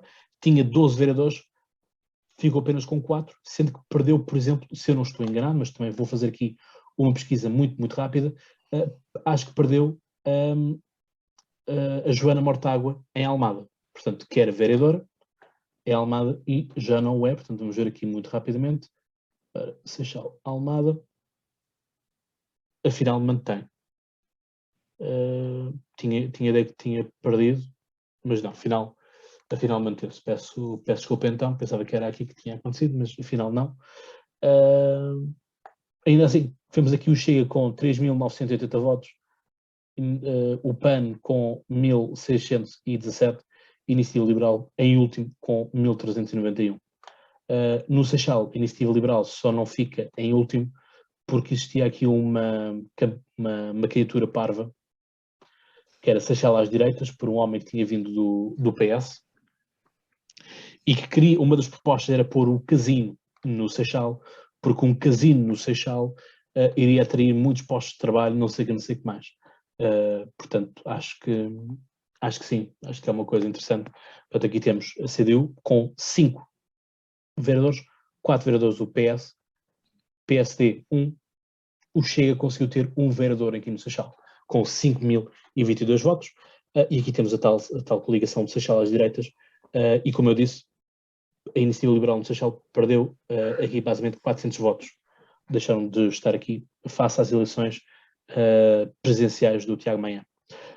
O Bloco também tinha, então era aqui, o Bloco tinha um vereador, deixou de o ter. Então, se calhar foi isso que eu fiz a confusão. Já agora, o Seixal, do ponto de vista da Assembleia Municipal, CDU 13 vereadores, 13 deputados municipais, o PS com 11, o PSD com 3, baixou, tinha 4, se não me engano, o Chega 3, o Bloco de Esquerda 2 e o PAN mantém o que tinha. E portanto cá temos as coisas. E temos aqui, existem mais votos brancos do que os dois últimos classificados.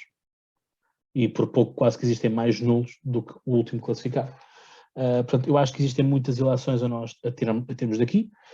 O LIVRE, não foi desta que o LIVRE chega ao poder. Não é. A Câmara de Lisboa vai ser muito complicado de gerir pela seguinte forma. E vou terminar com isto para passarmos para o próximo tema e deixar-vos aqui também algum espaço de reflexão para vocês. Mas Lisboa vai ser uma Câmara muito complicada porque Carlos Moedas não tem maioria absoluta.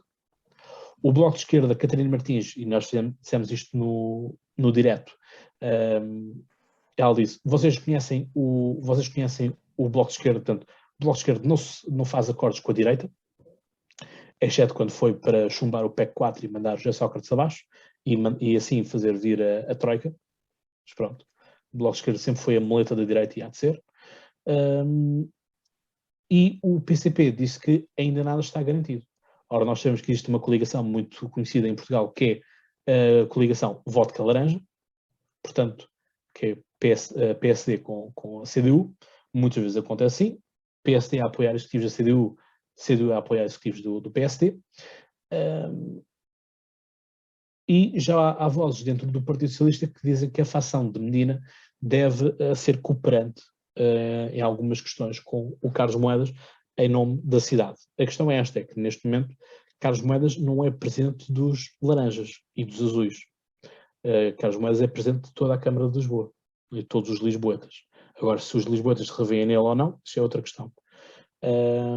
Do ponto de vista de percurso político para Fernando Medina, eu acho que as aspirações que ele pudesse ter a ser secretário-geral do Partido Socialista, não digo que se esfumaram, porque olhemos para Santana Lopes, mas o caminho ficou muito mais difícil daquilo que era antes. Portanto, antes ele podia entrar na corrida com o crachá que dizia Presidente da Câmara da Capital, e agora não vai entrar com crachá nenhum, entra só com o crachá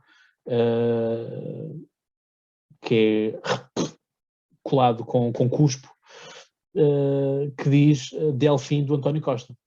Portanto, parece-me um crachá muito, muito fraco com isso, e portanto Ana Catarina Mendes deve ter dado imensos pulos em casa, porque mais um, como diziam os Queen, another one bites the dust. E assim concluo a minha análise. Não sei se querem comentar alguma coisa ou se passamos para o próximo tema. Passemos.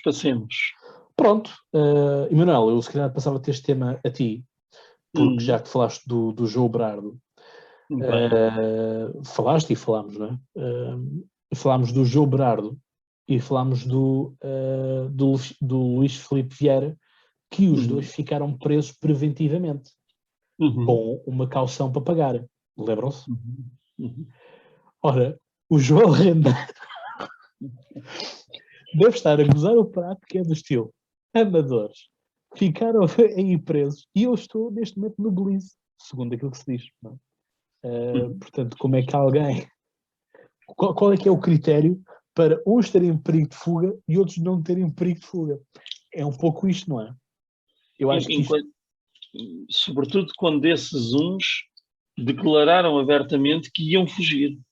Ainda tem mais graça, porque não é só incompetência, é não saber ler. Ouvir, ou alguém ter dito a alguém, uma vez que neste país tudo se sabe. Cláudio, eu agradeço teres passado este tema para mim, porque eu não tenho Tu gostas? grande coisa. Gosto não. muito, mas não tenho grande coisa a dizer, porque a minha estupefacção não é com o facto do João ter saído para o Belize, ou para as Ilhas Maldivas, como é que é? Maurícias, Maurícias, Maldivas, com as Maldivas. Malvinas.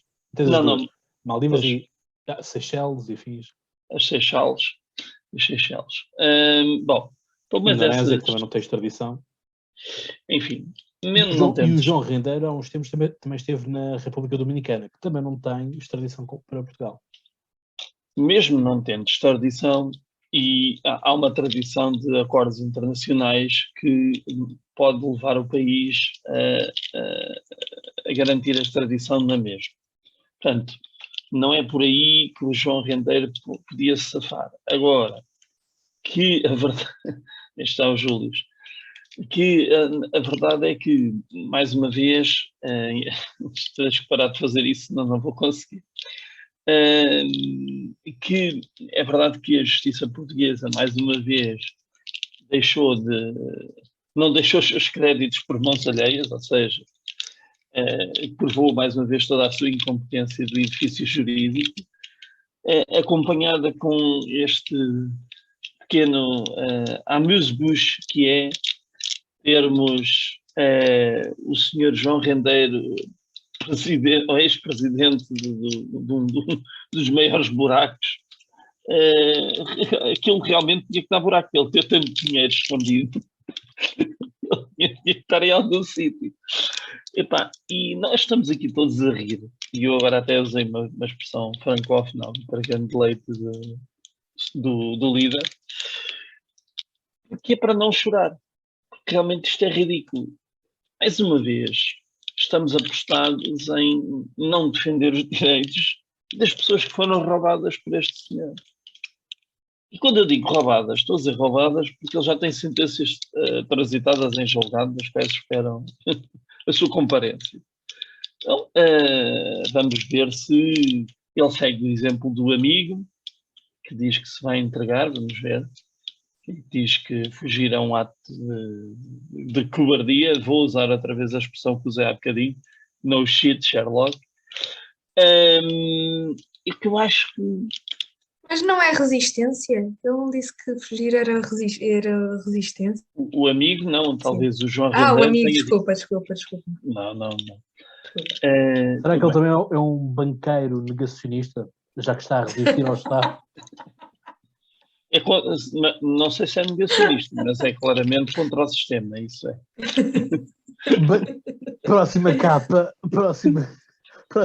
da revista Atos de Sábado. legítima defesa. Estava aqui à Isso. procura. Pronto. Qualifica como ato de legítima defesa.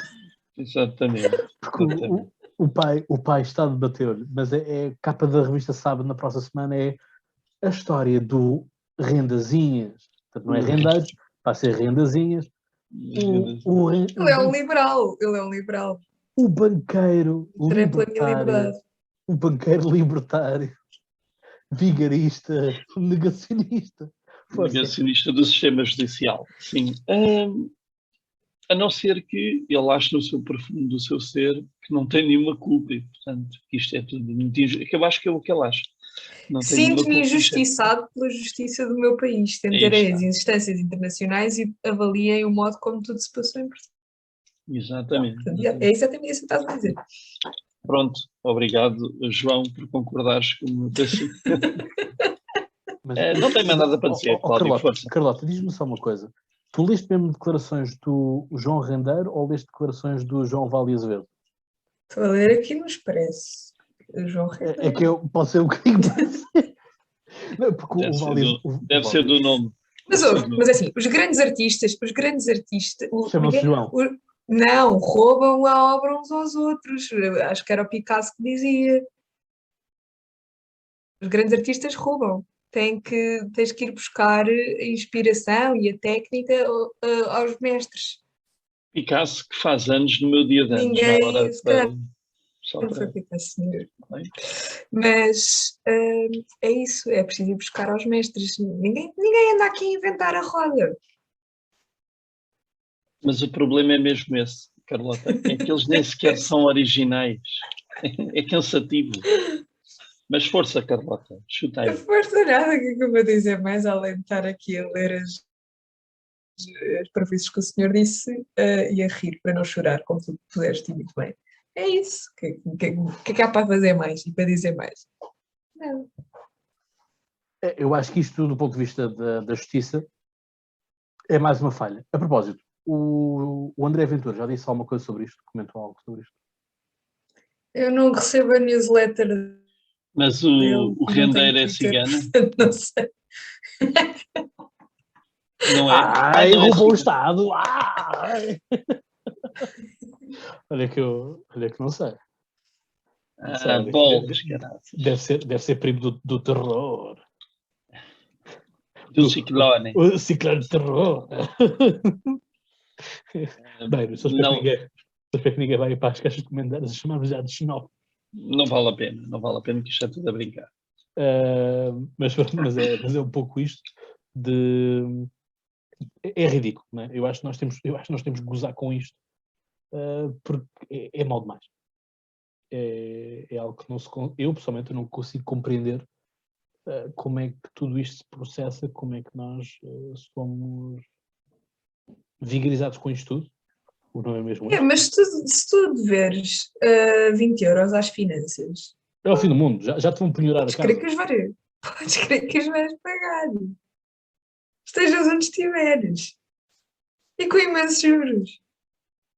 Sim, é isso que eu não percebo, como é que há aqueles que se conseguem safar, porque lá está. Ok, temos as offshores, mas temos que saber onde é que estão as offshores. Não é? Tem que haver movimentos de um cartão bancário a levantar de uma ATM.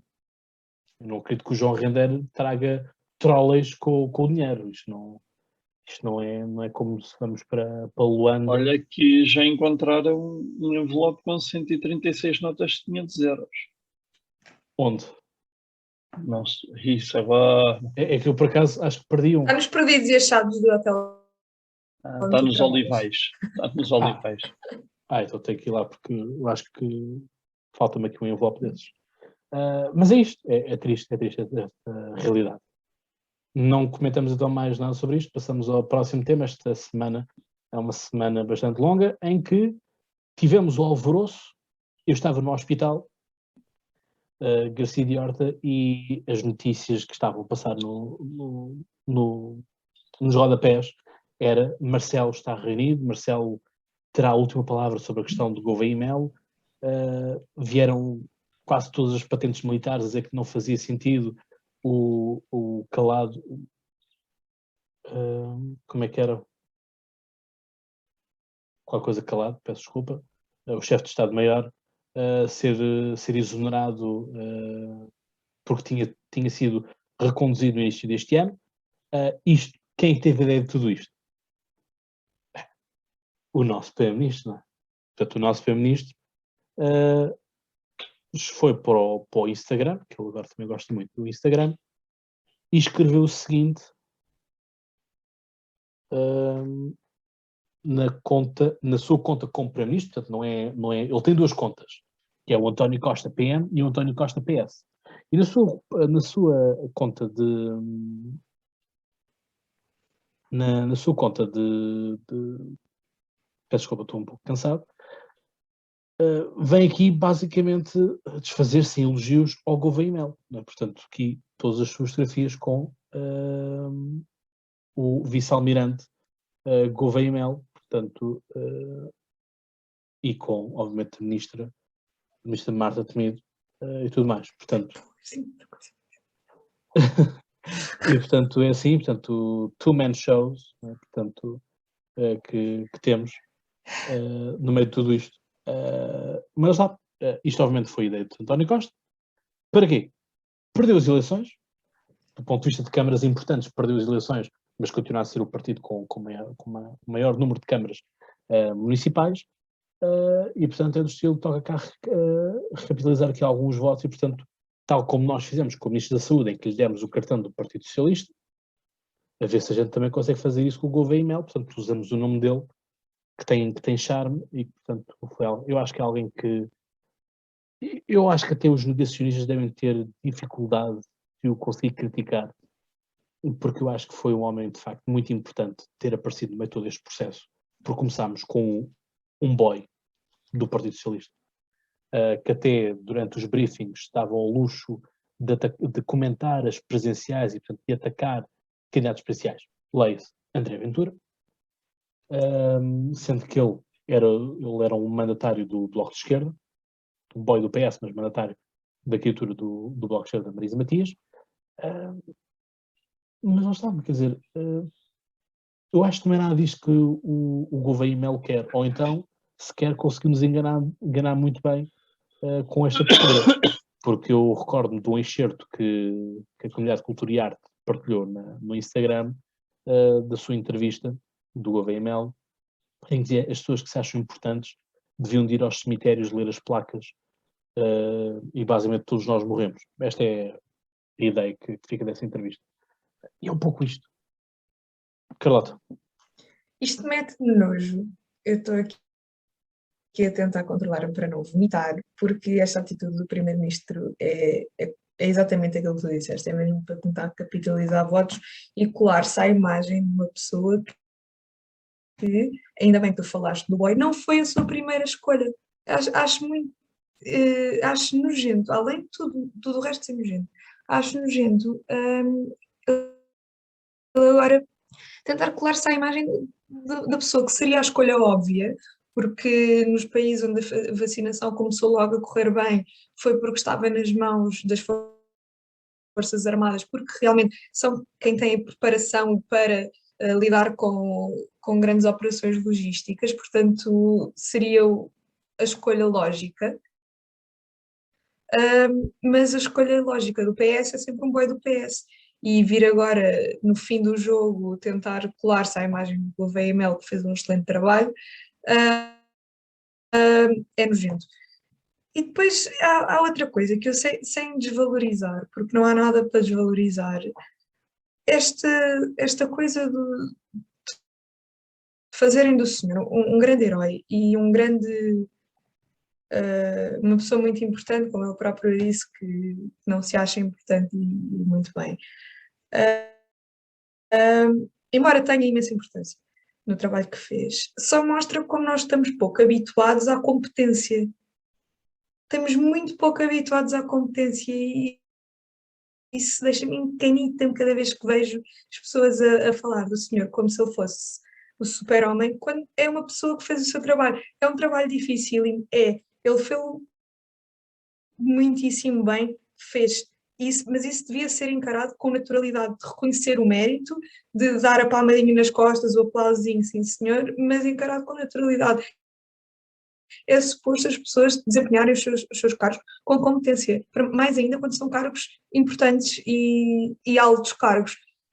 E faz-me lembrar um bocado no início da pandemia, mais uma vez sem desvalorizar, quando dava toda a gente com os médicos e com os enfermeiros e com os trabalhadores da saúde, e oh meu Deus, porque eles são os heróis e são os mártires e são os desgraçadinhos.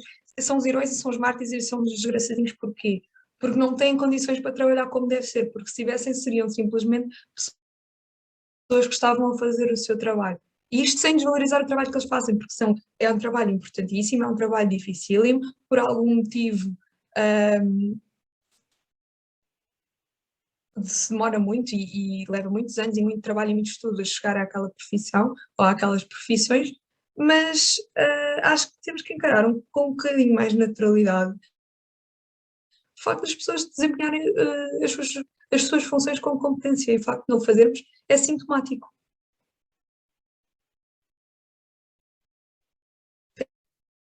Tem que arranjar um separador. O do Emanuel disse, próximo episódio, vou pensar qual é que será o. Muito bem. Eu genericamente concordo com o que vocês disseram sobre este assunto, obviamente, e portanto não me vou alongar muito na minha análise. Vou só dizer que é mais fácil não atacar um militar do que um boy de qualquer partido, e que isso também contribuiu para que o vice-almirante, peço desculpa, tenha conseguido fazer o seu trabalho em paz, em relativa paz, pelo menos, até à entrada dos negacionistas em cena, sobre a qual ele também nos deu uma grande lição de ética e moral, não mostrando medo, enfrentando as situações que tiveram que ser enfrentadas, admitindo os erros e ficando aborrecido quando as coisas não corriam pelo melhor. Esta atitude do Primeiro-Ministro é expectável, de uma pessoa que é um hábil político. Ora bem, um hábil político depois também tem o lado negro da força, não é? Que é ter esta capacidade inata de transformar tudo num acontecimento político. E esta polémica extremamente desnecessária que desprestigia a Armada Portuguesa é feita por uma pessoa que não tem isso em consideração. Portanto, não faz valer a sua experiência como Primeiro-Ministro, que já é longa, e até como a governante noutros governos, e não entende o mal que isto faz às Forças Armadas e à imagem do país. O Ministro da Defesa é uma marioneta ali no meio, como são todos os ministros do Dr. António Costa, ou quase todos. Agora, a verdade é que isto, para mim, não belisca em nada a imagem do vice-almirante Raimel, porque acho que ele não tem, como já disse muitas vezes e repetidas vezes, ambições políticas. Acho que sim, que ele quererá chegar ao topo da carreira e que eles querem fazer isso enquanto ele estiver no ativo. Acho que isso é bom, é de salutar, e os bravos têm que ser homenageados em vida e enquanto estão em condições de receber a homenagem. E, portanto, é isso que eu queria deixar aqui expresso, é que partilho do nojo que a Carlota sente por este tipo de atitudes desprezíveis, mas não fico surpreendido que aconteça. Não, eu também não, de todo. Pronto, é isso mesmo. É porque estava mesmo na cara que tinha que se arranjar um fato político para não se falar da derrota na capital. Não é? Disse. E a questão é mesmo essa, é que tipo, reparem quanto tempo durou a análise dos dados políticos das câmaras municipais. Um dia. Porque depois começou logo a entrar esta questão toda, depois foi também um alarme porque o Moedas apagou o website, apagou a lista, apagou o site que tinha as propostas e não sei o que mais. Depois andámos todos a brincar porque lá fora diziam que Mayor Currency, né, ou Mayor Coins. Portanto, aquilo deve ter sido o seguinte, que é, os jornais lá fora devem ter recebido a newsletter da agência Lusa, e eles olha, mete isso aí no Google Tradutor. No Google Tradutor, copia e cola, e vai e está feito. Portanto, nem queremos saber do resto. Mas... Currencies foi tão engraçado, porque coins uma pessoa seria tipo mais de Literação esperar, literal. mas currencies é muito é mais sofisticado. É mais refrescado, é mais sofisticado. Portanto, mas está aqui uma piada desde o início para eu fazer e ainda não fiz porque é tão óbvio, mas vou fazer porque sou eu. Que é o Moedas deu o troco à Medina.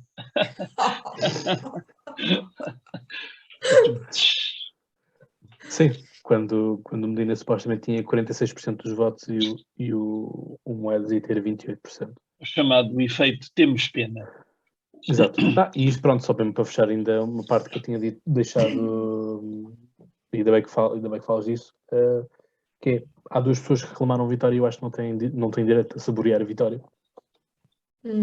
Que é o Rui, que só ganha pelo facto de mostrar que as sondagens de facto não votam. E também pelo facto de... E também outra pessoa é o Francisco Rodrigues Santos. As pessoas votaram mais agora no CDS pelas pessoas que foram às autárquicas do que propriamente pela ideia do CDS, porque nós vimos que o CDS perdeu o eleitorado. mas conseguiu garantir ali, apesar de ter subido o número de mandatos, número de vereadores e não sei o que mais. Mas acho que é isto.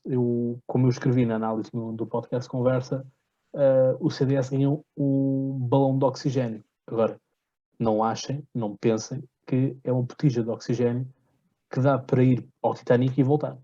Porque não dá. Essa foi.